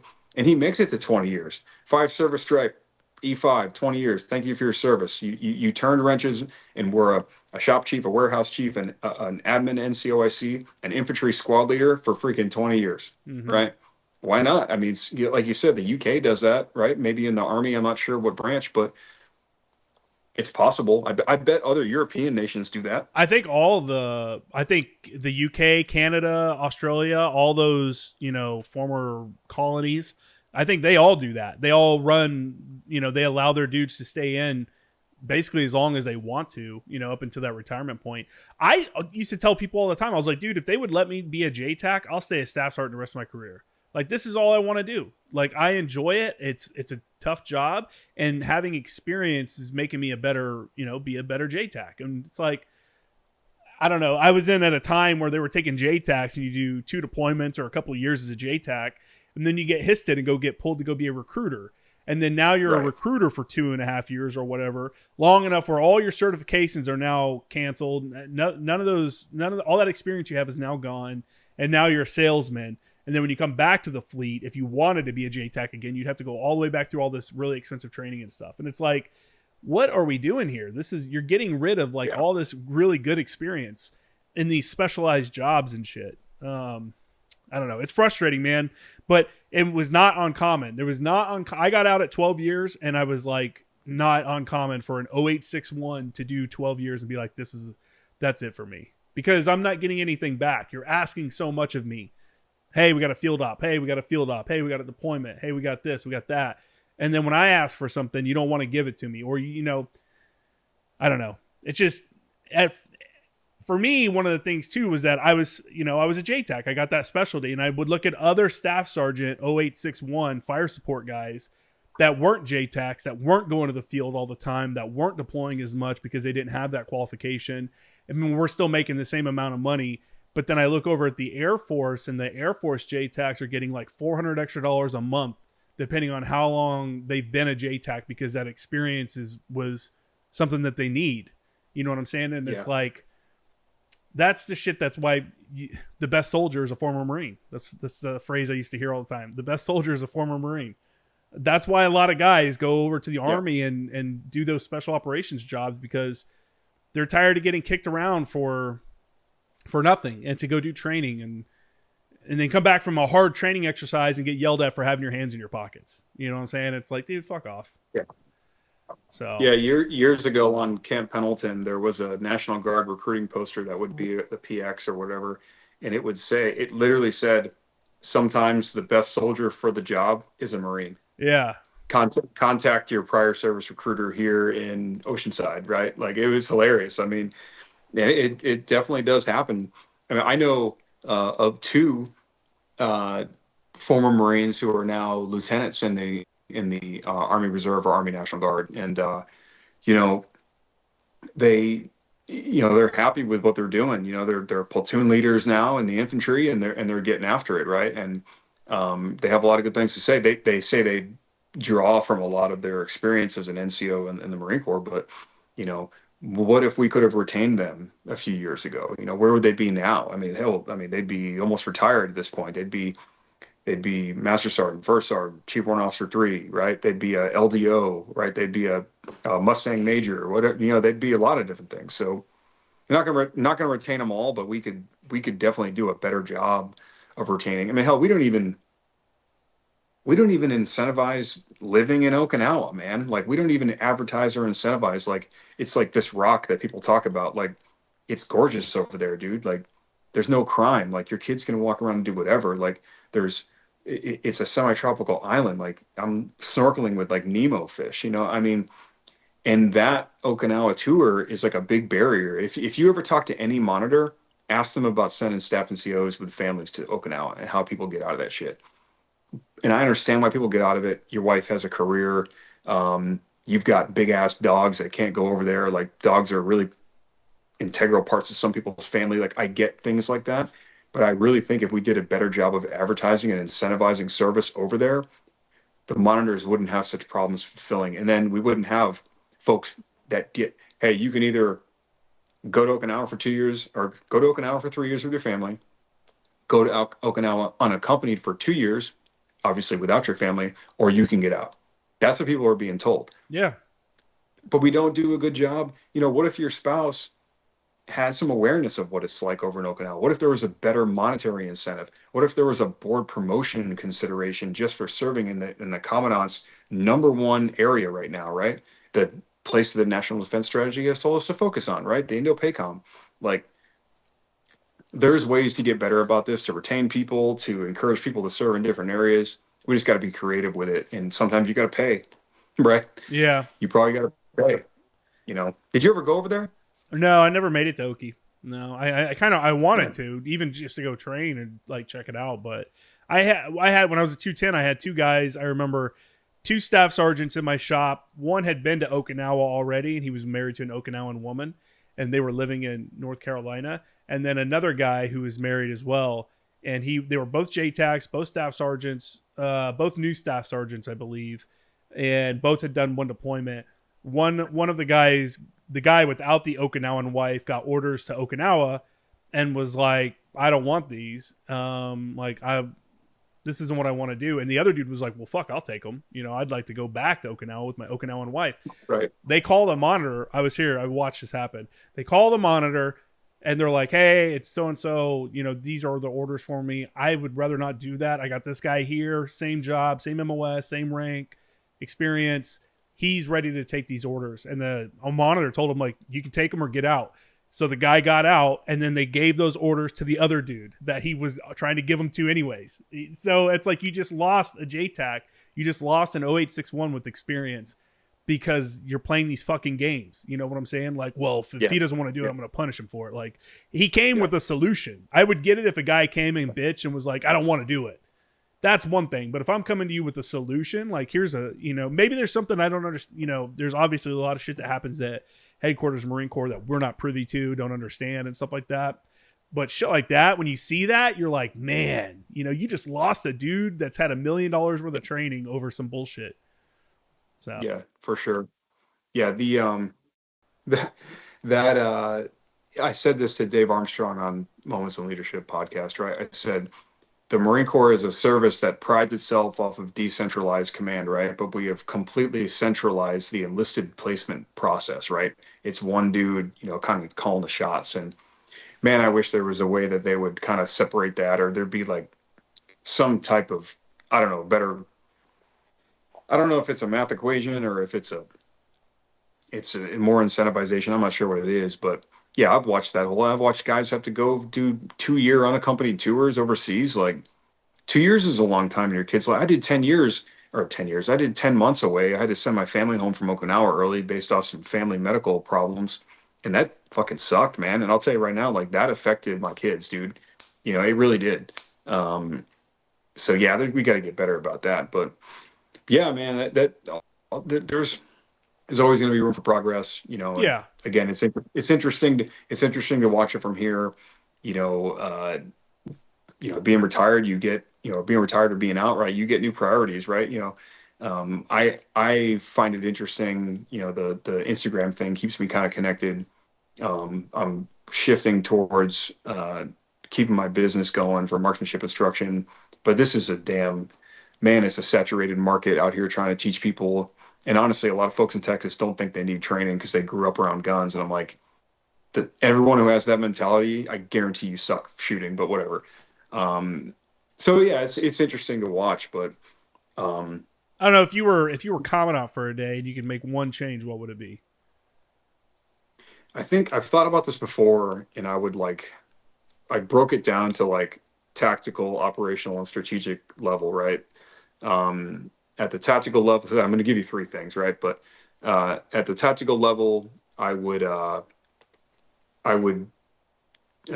buy a combat uniform for the Marines to wear in the field and on the range. Like the utilities are too old of a design. We need like cry precision combat uniform or something made by somebody with breathable fabrics, etc. Right? Like the shit that I was issued with MARSOC freaking 13 years ago is an industry standard and it's available in the market. Cry Precision is in Brooklyn. They'll make it. Just buy it, make it in MARPAT, and give it to the Marines when they go to the range in the field, right?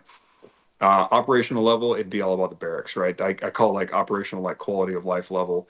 It would be 100% the barracks. It would be a complete and entire overhaul of the facilities itself, the process, the things you were talking about. I thought are really interesting. Like, why doesn't that kid track his freaking, we got to teach him something, right? So if we're going to fix the barracks, maybe we can teach him something about life in the same way. I hadn't thought about like utilities and stuff yet, but I like the conversation, right? So operational level, as a comparison, it'd be all about the barracks and the facilities around the base, right?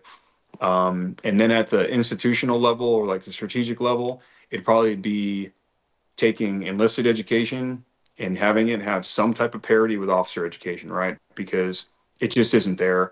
If you do 20 years in the Marine Corps as an officer, the Marine Corps facilitates you getting a master's degree in something, right? Like, you get sent to not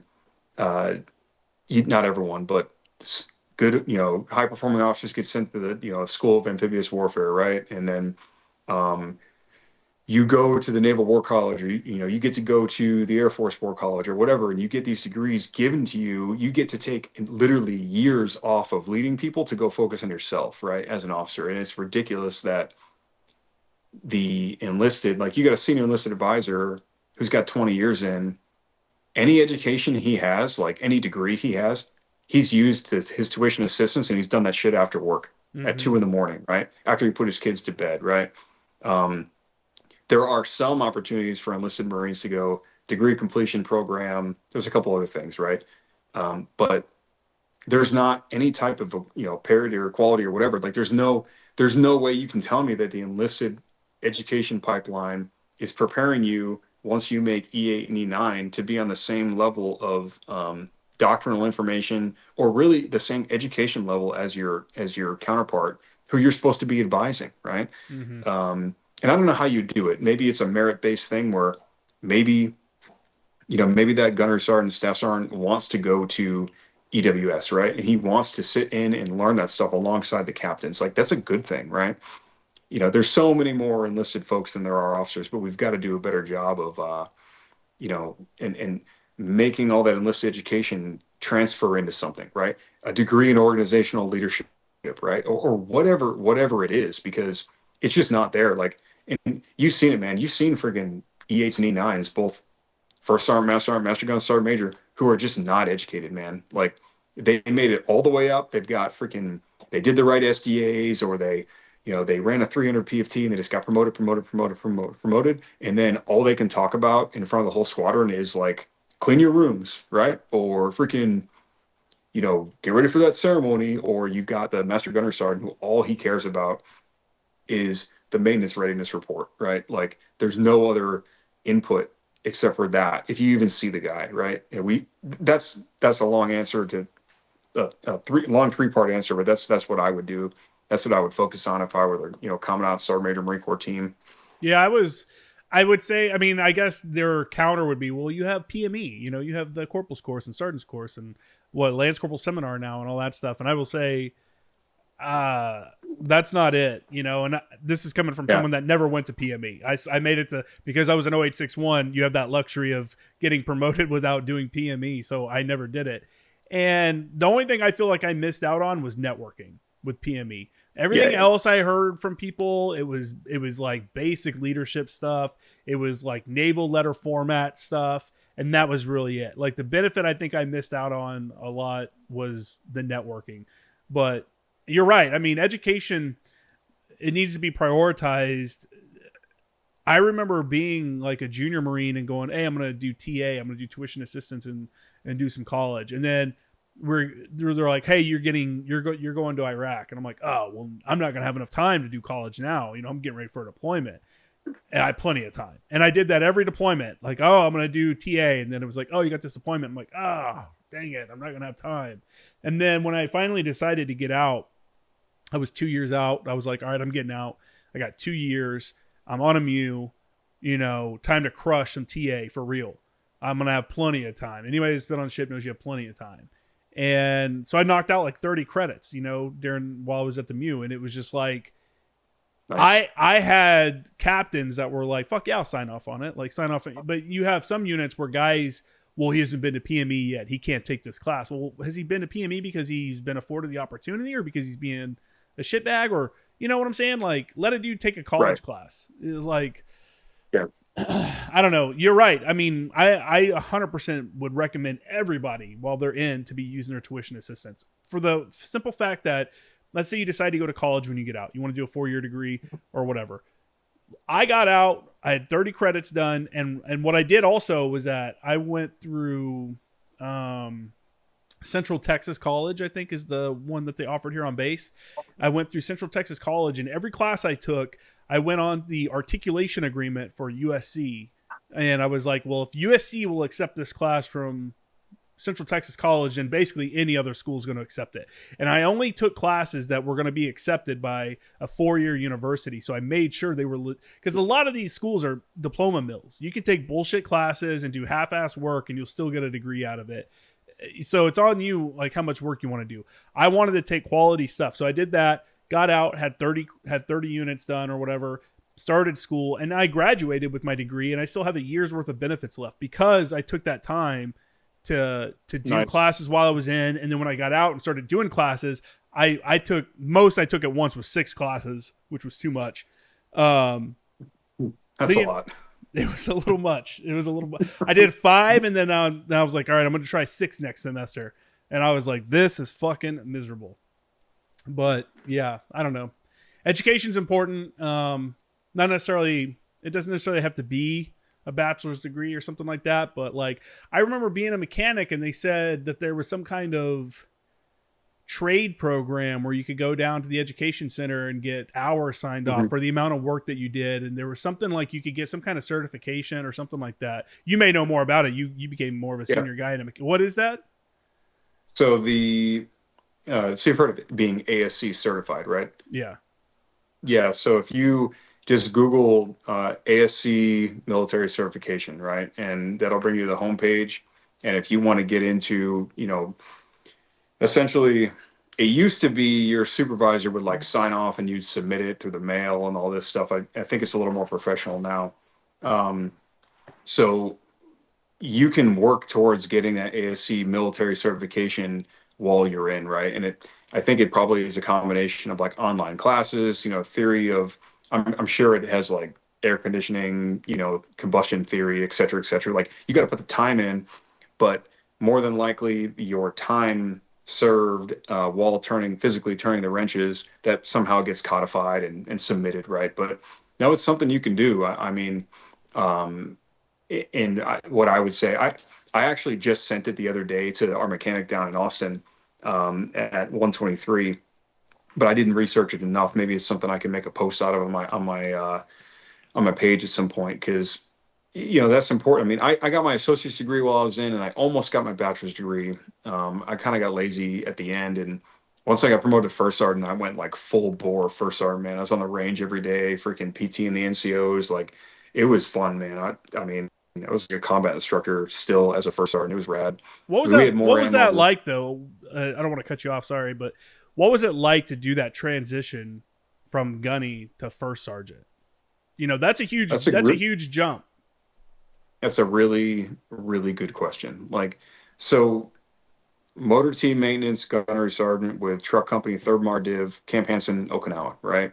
Um, running it as a platoon sergeant, we're turning wrenches, et cetera, et cetera. I had like 17 years in at that point.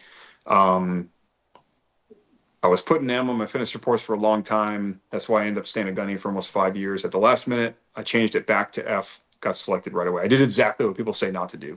I was like F, F, F, M, M, M. I'm kind of done with this. I want to be a first sergeant. Put F, got selected, right? Um, that was I reported to third Law Enforcement Battalion, so like field MPs, right? So like rear area security, doing KLEs, brig guards, POW, EPW kind of mission, right? But it's a maneuver unit, really. Like, we had 50 cals Mark 19s, we had M110 SAS sniper rifles, we had M249s still, we had M240s, obviously, like. So, and when I got there, I got paired up with Captain Tom Fiametta. He's a major now. And, I told him, I was like, I'm here to train for the fight, man. Like, at the end of the day, like, you're a skipper. I'm a freaking, senior enlisted here. Like, we have this number of Marines below us. We have a huge ammo allocation. We had the third most ammo on Okinawa. EOTG, third recon, and then us, right? Um, we're going to train with this shit. COVID was going on. I was like, we're not going to let COVID turn this place into a bunch of like barracks rats that just play video games all day. Like, we're going to the field. We need to train. And he's like, I completely agree with you, right? Um, Phenomenal man and Marine officer, right? So we just started training, man. And I went out to the range and I was like, look, like, I already knew that we had these family medical complications going on, and I knew, like, I'm not going to make sergeant major someday. I'm going to have to retire at 20, right? I was like, I have limited time left in the Marine Corps. I saw a lot of combat in Iraq and Afghanistan as a motor T guy. I've seen all these different MOSs perform in combat. Like, you are all going to get trained, and that's all there is to it. The company Gunny, I had been a combat instructor with at SOI West. One of the platoon sergeants, Purple Heart recipient, dog handler. The other platoon sergeant, legitimate combat veteran as well from Afghanistan. They're both staff sergeants, brand new lieutenants, motivated young Marines. But like, COVID put like a damper on stuff, man. Like, the attitude, like, you got locked in your room for freaking weeks at a time. Like, it was bullshit. Like, the way that we handled COVID as the United States military was freaking shameful. Like, it was like, we treated this thing like it was a damn plague. Like, you're talking about one of the arguably most fit populations in the whole United States population, and we're treating it like it's destroying us, right? And we're like, no, we're not doing this. Like, get outside. Oh, we have to have a mask on inside. Cool. We're gonna go outside. We're gonna train. Request the ammo. Go to the range. Patrolling, convoy operations, EPW, POW, TCCC, medical stuff. Like, It didn't matter, over and over and over. I'm like, every single one of you needs to understand, we might have to go do something, right? You never know. And we did. We had to go to Guam to help the Air Force do additional security on their F-22s and do the jungle mission where we were fucking patrolling and tracking down poachers and Chinese informants, bro, in the Guam jungle, like on nods. Like I'm chasing after dudes with my M4 loaded pistol on nods, like in the Guam jungle, man. Like it was rad. That's pretty wild. So yeah, we caught dudes like freaking. It was cool. So I mean, and another perfect um, example of anything could happen is the withdrawal from Afghanistan. The Mews got called up for that. You know, the Mew got called in to support that. Those were probably guys and girls that were sitting on ship like, look, this sucks. I can't wait till the next port call. You know, if you've not been a on, real deployment. yeah, Yeah, this is not a yeah, real. I hated the Mew, and then all of a sudden you get that call that like something real is happening, and you guys are on yeah. tap, and it's like, oh shit, like, you know, and I tell people, I'm like, when that call comes and you get called up, it's like, hey, we need you guys. You know, this mission we've been training for that we never thought we'd get, it's happening. You know how well you were trained and how ready you are internally, and everybody will go through their own like, oh shit, am I ready for this? You know, kind of deal. It's like, I don't know. So People talk a big game about how good they are at their jobs and stuff, but when it comes down to it, you are going to know there's going to be questions in your own mind if you're having issues doing your own job or whatever. So, yeah, and you need to like, I'll tell you, like, as an individual, you got to like do some self analysis when it comes to like training, right? Like if I did Iraq in 04, 05. I did Iraq again in 06, 07. I did a Westpac MEU to Kuwait and Jordan and, all sorts of other places in 08. And then I got to MARSOC and I did Afghanistan with Fox Company, 2nd Marine Special Operations Battalion, 2nd Raider Battalion, right?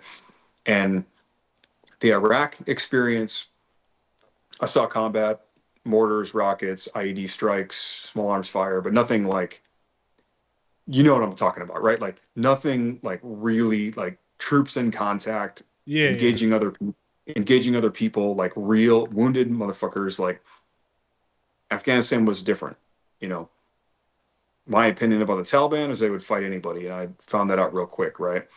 So I do some reflection. I'm at this point, I've got like 7 years time in service. I'm a newly promoted staff sergeant. I'm going to Afghanistan with Fox Company.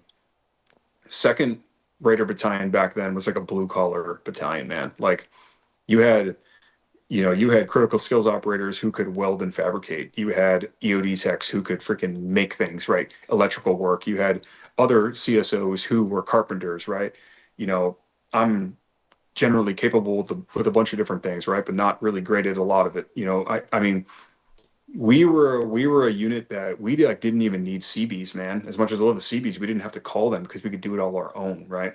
But I specifically remember we were out in Wendover, Nevada, right? So Wendover, Nevada is where the Enola Gay in 1945 would do its training for the Norden bomb site to drop the first atomic bomb, right?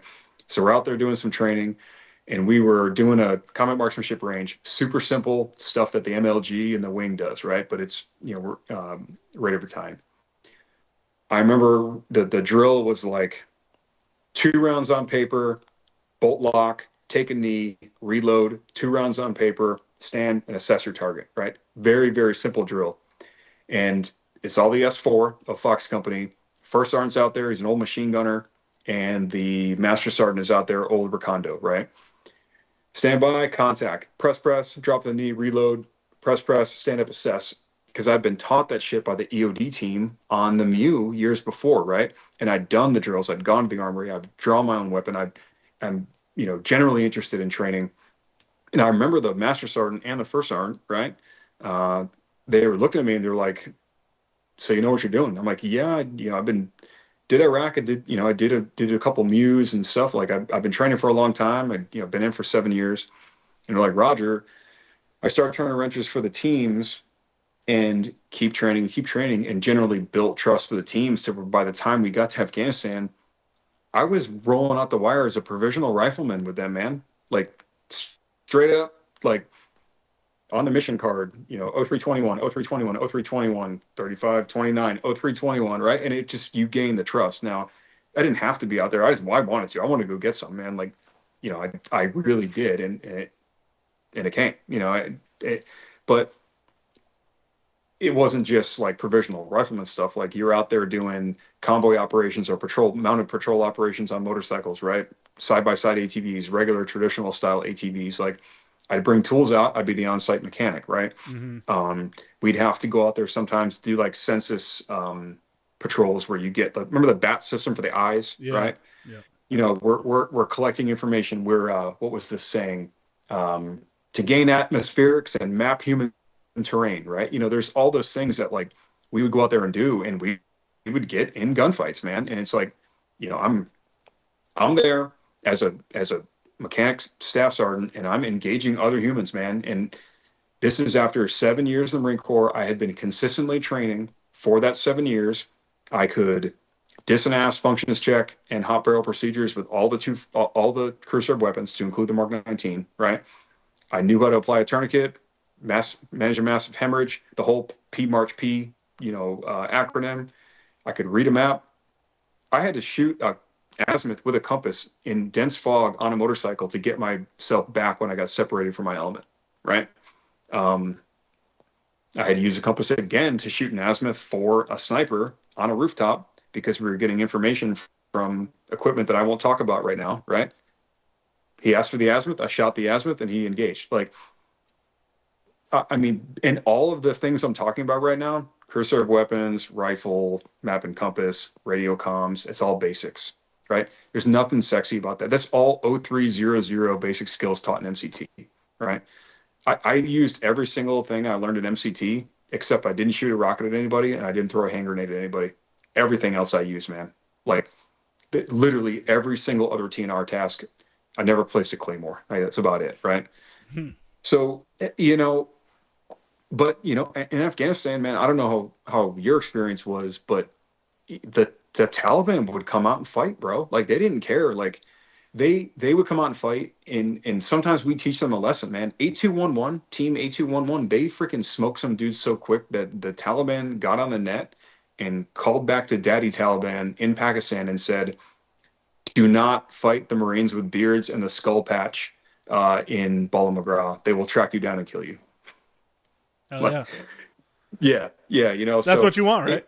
That's what you want to hear. that's what we want, right? Yeah, they printed it off. They printed it off, and they put the narrative on the talk wall. It's pretty cool. But what I saw in that battalion and in Fox Company specifically was everybody fights. Everybody's taught to fight. They don't expect you, because we came from the Marine Special Operations Support Group over to 2nd Marine Special Operations Battalion, right?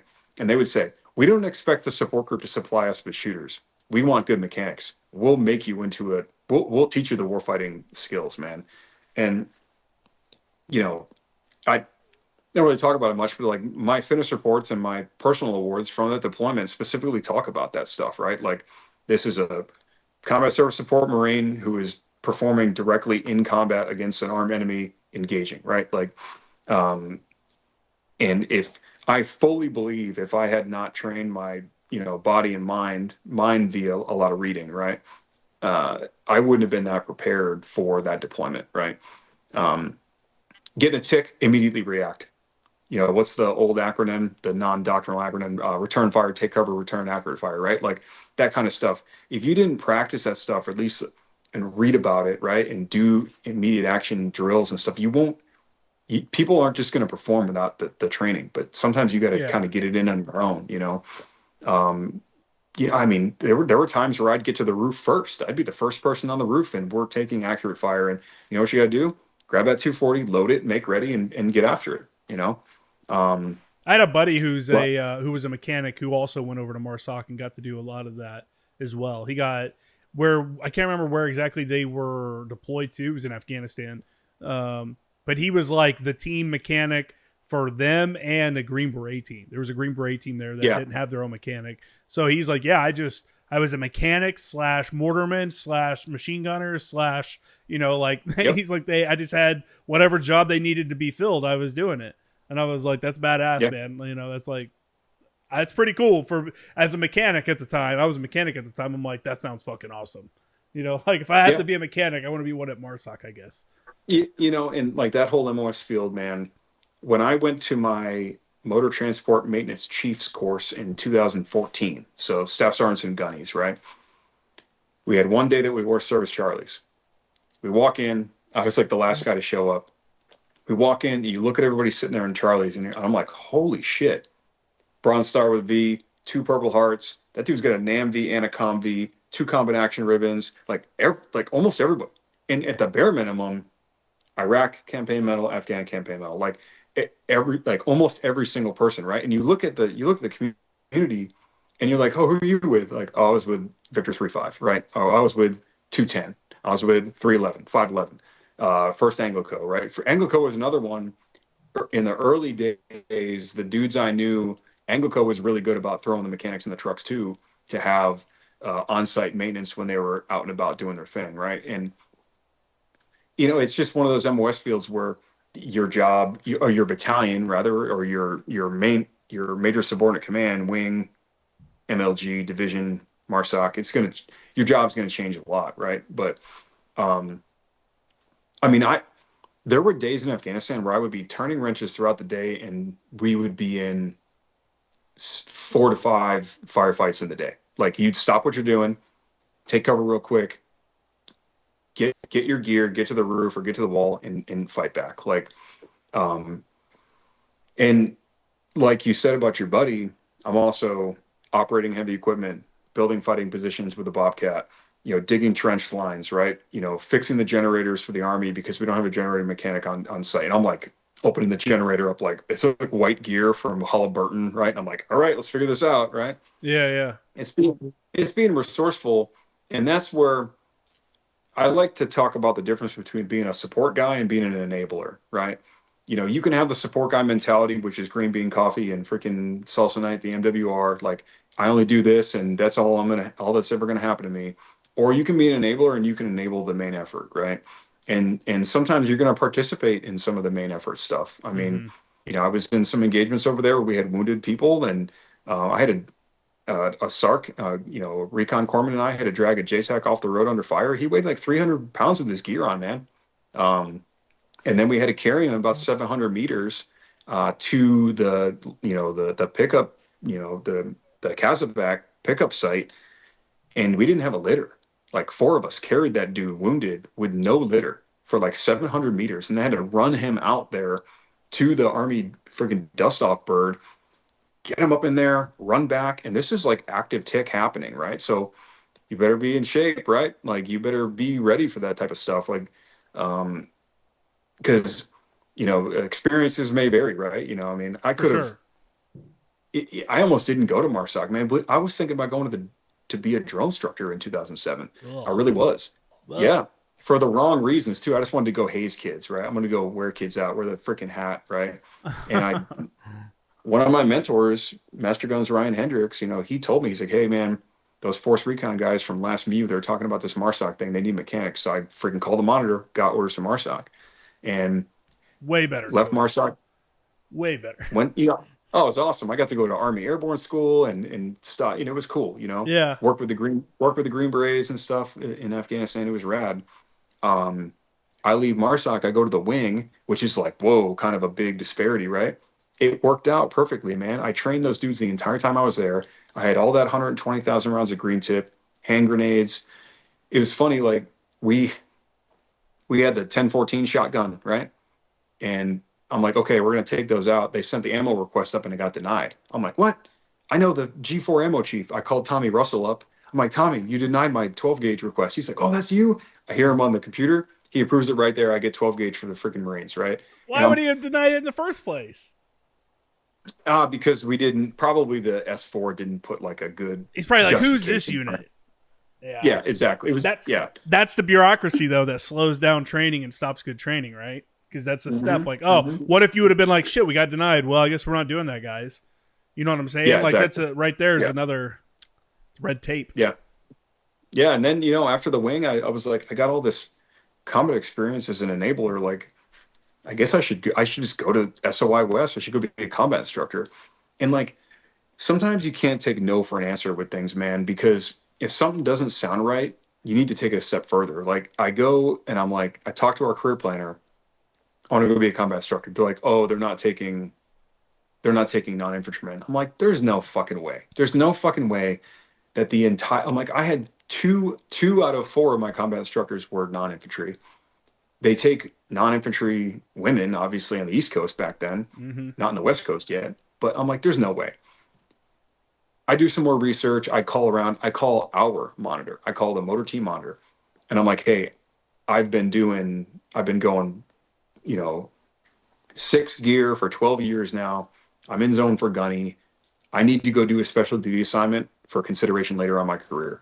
And the monitor, I'm like, I'm being told that uh, SOI West does not take males, non-infantry. And he's like, who told you that? Like, on my career planner. He's like, your career planner's the idiot.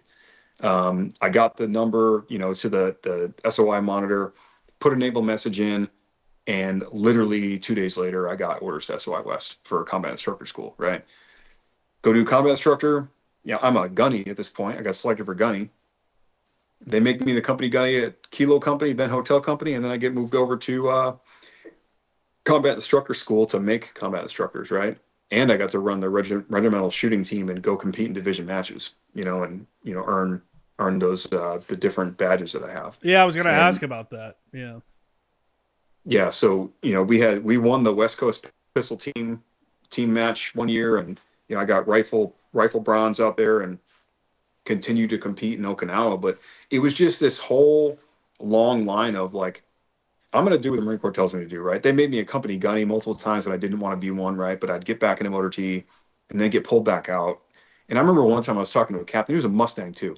And I'm like, hey, sir, I need to be the maintenance chief.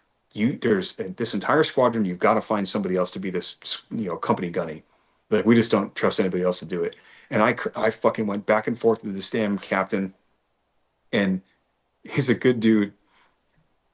I ended up getting the highest fitness report of my entire career from that company gunny stint, and right before the gunnery sergeant board, and it got me promoted. Nice. So I freaking cursed it, and I was like, this is bullshit, blah blah. Ended up doing well, got promoted gunny because of it. So you never know. You got to take the position you're put in. You got to just perform, right?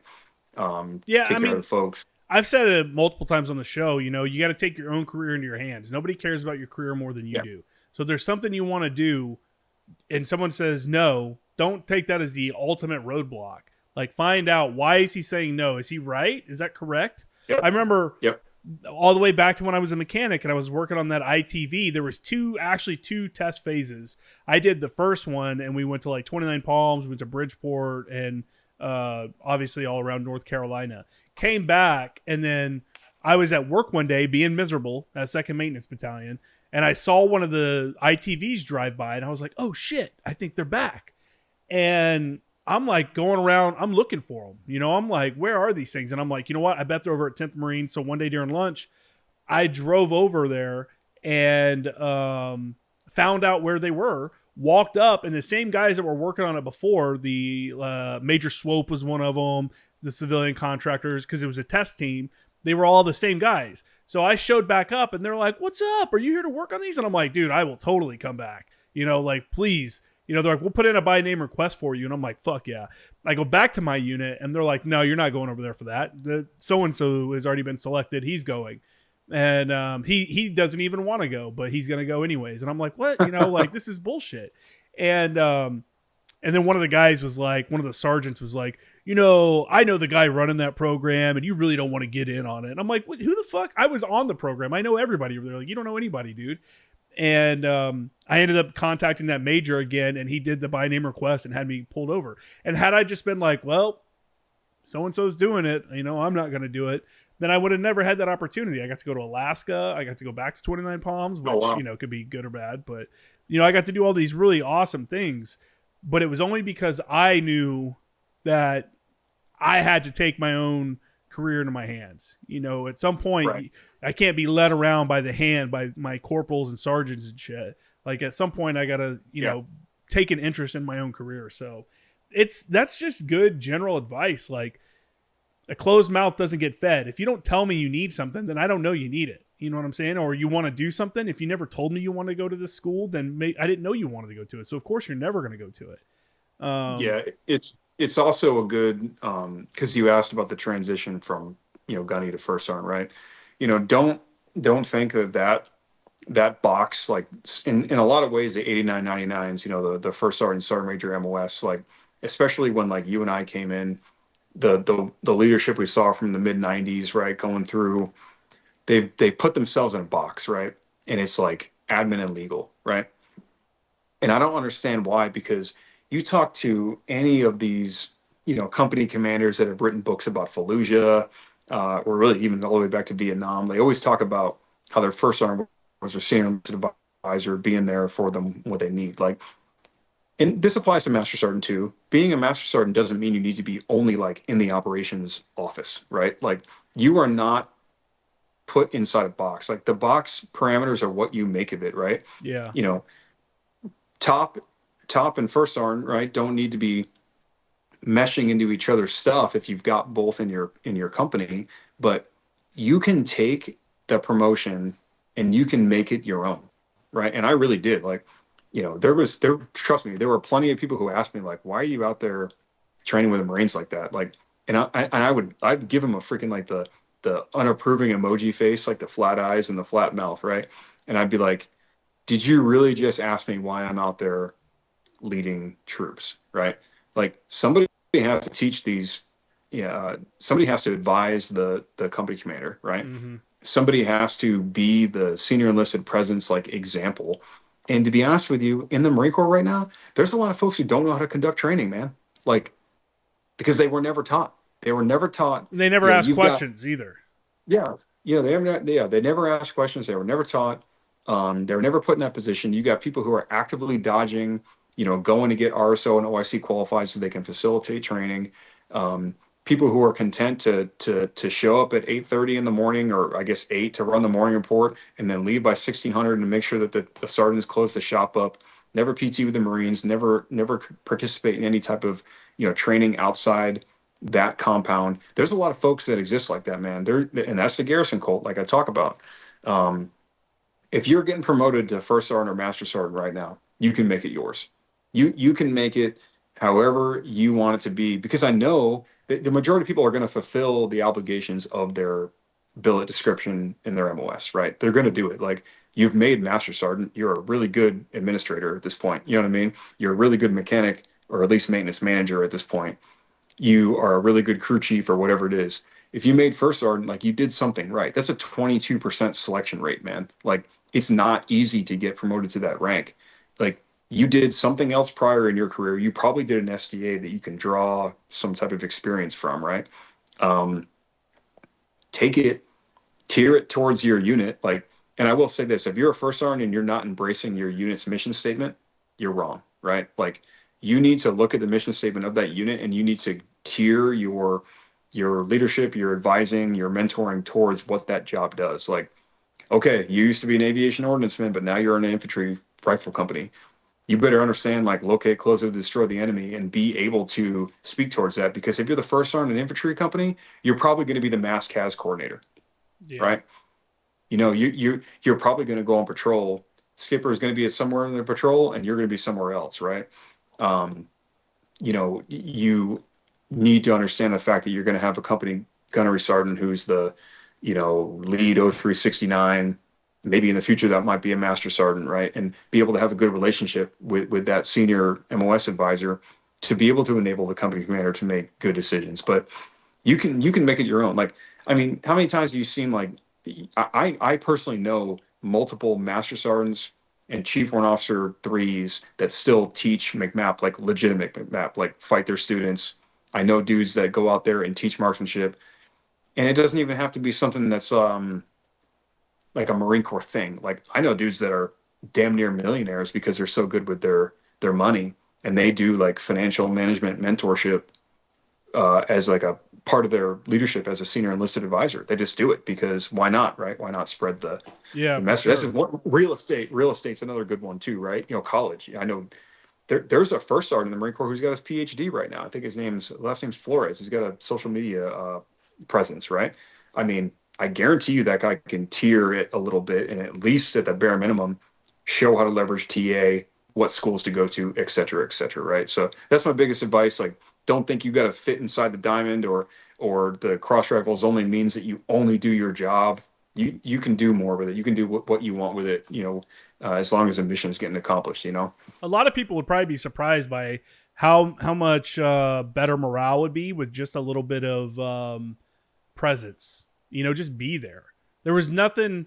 I remember one time when I was at Anglico, there was something that happened. I don't remember what it was, but our guys had to come in like super early, at like 4 a.m. to lay out radios because we had something going on and we had to get all the shit laid out before it was something super early. And I remember I got there at like 3:50 or something like that, rolled up, the other Marines rolled up, and one of the Marines from the other team, because it was two teams doing it, the Marine from the other team's like, "Why are you here, Staff Sergeant?" I'm like, "Because you're here." Like, what are you talking about? Like, he's like, "Oh, okay." Right. And I'm like, "How's that even a thing?" Like, what do you mean? Why am I here? Like, if I told you to be here at 3:50 to do some bullshit, that'd be fucked up. If I'm sleeping at home or whatever, not participating. Yeah. And that was a thing that I saw a lot of, is that a lot of times when officers and stuff had issues, it was the officers that didn't stay out on the range with the guys. It was the officers that didn't go on hikes with the guys, that got out of stuff. They had a reason to not be there. They had officer stuff to do. And it's like, dude, and that doesn't mean go out and crush your dudes at running because you're probably a better runner because you're an officer and shit like that. That doesn't mean anything like that. Just be present. You know what I'm saying? The Marines notice if you're never on the range. The Marines notice if they never see you at the armory. You know what I'm saying? It's shit like that. So. Yep. Yeah, completely. That was a big part of it too. Like, I mean, we're dealing with predominantly like young men here, right? Young men generally are looking for some type of example, period, right? You got to be the example, and the present that like they are 100% going to notice that you're not there, and in many cases mentally hold it against you if you're not 100%, right? Hell, sometimes I was in units where there'd be like staff and CO weigh-ins. It'd be separate from the mass weigh-in, right? It's like, okay, it's not like a mission thing. Like that is 100% looked at as, well, some of the staff and COs are fat, so the sergeant major and master guns are weighing them differently. Weighing them hooking them up. Just a little bit of presence. Like I would do when I was a gunny, I would do Thursdays. Thursdays was my PT day with the Marines, and at the time, the battalion commander, which is a full bird at headquarters battalion of 3rd Marine Division, he had a kind of a unwritten policy or guidance that was, hey, at least once a week, the Marines in this battalion should be doing physical training with some type of combat load on. He didn't dictate what. He'd say, literally anything from boots and utes up to full gear. He didn't care. But he's like, we should be doing it at least once a week. Get the Marines to shake their gear out, understand how to move under a load, etc. Right? So I was like, well, that's my day, and it was generally boots and utes with your plate carrier, and I made it. It was a policy in my platoon. My guidance that you would have your combat equipment is always set up, bare minimum, IFAC, magazine pouches, and your plates. And someone's like, oh, what if they lose this stuff? I'm like, what if you enforced accountability, right? Like, what if you what are you talking about? You know? And that's crazy. I always believe in that. I did that my whole career. I can tell you right now, I got a plate carrier right there. It's still set up. I had my plate carrier or my flak jacket set up my entire career. And to the point where I didn't want to take it apart, so I got another one slick when I had to do freaking McMap. Like motor T guys are the worst about that too. Because mostly the truckers, we'll give it the 35-31s on this one. They like to just roll slick because they're in the truck all day. They don't, Yeah. And I remember. Oh, go ahead. Go ahead. Well, they acted all like I was fucked up when I got there and made that a policy. I'm like, I'm like, first of all, it's the gear that we go to combat in, and they need to operate in that equipment. Period. Have your NVG mount on your helmet. Have your helmet cover on, because it's camouflage, right? Have your freaking magazines, pouches on, your IFAK. If you want to wear a dump pouch, you can put it on there. If you want to have your gun belt set up, you can do that. If you want to purchase an aftermarket gun belt from Ordnance Tactical up by Schwab, as long as it's Coyote, you can wear that shit too. I don't care. You will have your plates in front and back. Didn't make them wear their side plates because, again, there's a difference between training for the fight and training how you fight, right? Um, the bare minimum combat load, you would have set up, because, like, you don't know. Remember how close the 7-ton steering wheel was to your body, Yeah. right? You better know how to maneuver around that steering wheel if that truck fucking flips, right? With your kit on, right? That and I never understood. Like, I literally, when I went to check out of SIF in Okinawa, there were staff and COs in there bragging that they never took their equipment out of the packaging. I've been here for 3 years. I never had to take it out. And I'm like, so Sounds boring. that's 3 years that you never trained with your Marines. That's what it is. Like, that's 3 years where you somehow got, and maybe you're with Mickey Pack or something. I understand. Maybe you didn't go to the field, but you probably could have facilitated it somehow. You could have at least, I don't even know, gone to the armory and drawn weapons and built your gear. I mean, you're living within the Chinese weapons engagement zone and you don't have your personal combat load set up. The fuck is that? Yeah, yeah. No, 100%. I mean, again, so when I was at Anglico, I remember we were going on a range and we just got some brand new Motor T operators. And it was like literally their first day or second day in the fleet. And they were going to be driving us out to the range in the 7-ton. And we get out to the range and I was like, hey, Pine, that was the kid's name. I was like, Pine, you're going to shoot next. And he's like, I don't have my rifle, and like his plate carrier had nothing on it. And I'm like, this is the last time you ever come to a range without your rifle, because the Motor T guys always think that I'm just here to drive you out there and then you do what you do and I'll drive you back. I'm like, no, dude, when you drive us out here, you're doing the range with us. Like there's no reason for you to just go sit in the truck and do nothing. You might as well take part in the range. So every time you come out, your gear's ready to go. And that was the last time. And, and that's the precedent you got to set. Like, hey, when we're doing this, we're doing it for real, because you never know when you're going to get that call, and you don't have, it's no more time to practice. It's time to go for real. Yep. Do you want to be ready or not? So I got to the point where I would bring 2 safety vehicles out to the range. That way I could rotate the safety vehicle drivers in training. Yeah. Right. Cause of course, like again, they'd be out there all day. I'd bring 2 corpsmen out to the range. That way corpsman could cover down and the other corpsman could train if possible. Right. And sometimes you get some pushback with that, but then, you call over to the HM1 or you call over the chief petty officer or you call over to the motor chief and be like, the reason why I'm requesting this much support is so I can also train your guys. And, sometimes half the time they'd be like, Roger that. And thanks for training my guys, Yeah, it's good for the dudes too. Like, a lot of Motor T guys never get to go shoot a bunch of stuff, and it's like when you're with an Anglico team and you have all this ammo, like, why wouldn't I let you come out and shoot? Here's here, you want to shoot the 240? Let's get on it. Let me show you how to do it. Hey, Corporal so and so, get down there and show them how to use a 240. Let's do it. Yeah. It's an opportunity. So, man, yeah. I've really enjoyed the conversation. We're pushing a little over 2 hours, which is kind of where I cut off at. So I'm gonna stop it here. This has been interesting. Talking to another. We haven't normally. I like talk in depth about people's careers. We're mostly talking policy and stuff like that.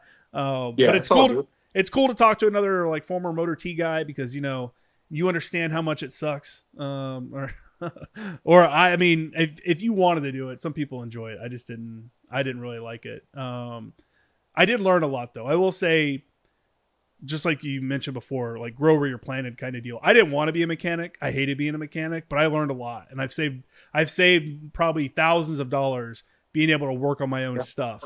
I could do some basic stuff before I joined, like change brakes, change the oil, and then I got to the point where I could pull engines out and stuff like that. I'm like, oh shit, it's like it's not that hard. Sure. So grow where you're planted, yeah.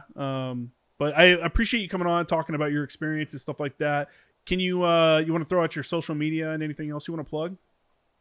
Yeah, real quick, I wanted to kind of plug you and the general effort of like documenting this stuff, right? So in history, everyone wrote letters, and we have those letters to go off of as primary source documentation, right? Well, we don't really do that anymore. Everyone sends emails, and those emails are locked away with passwords and stuff like that. So the effort of podcasts like yours to capture both the military and then the combat experience is going to be saved, on YouTube and other mediums for generations. Where if you guys weren't doing this, a lot of this information and experience would be absolutely lost to time because it wasn't documented in any other way.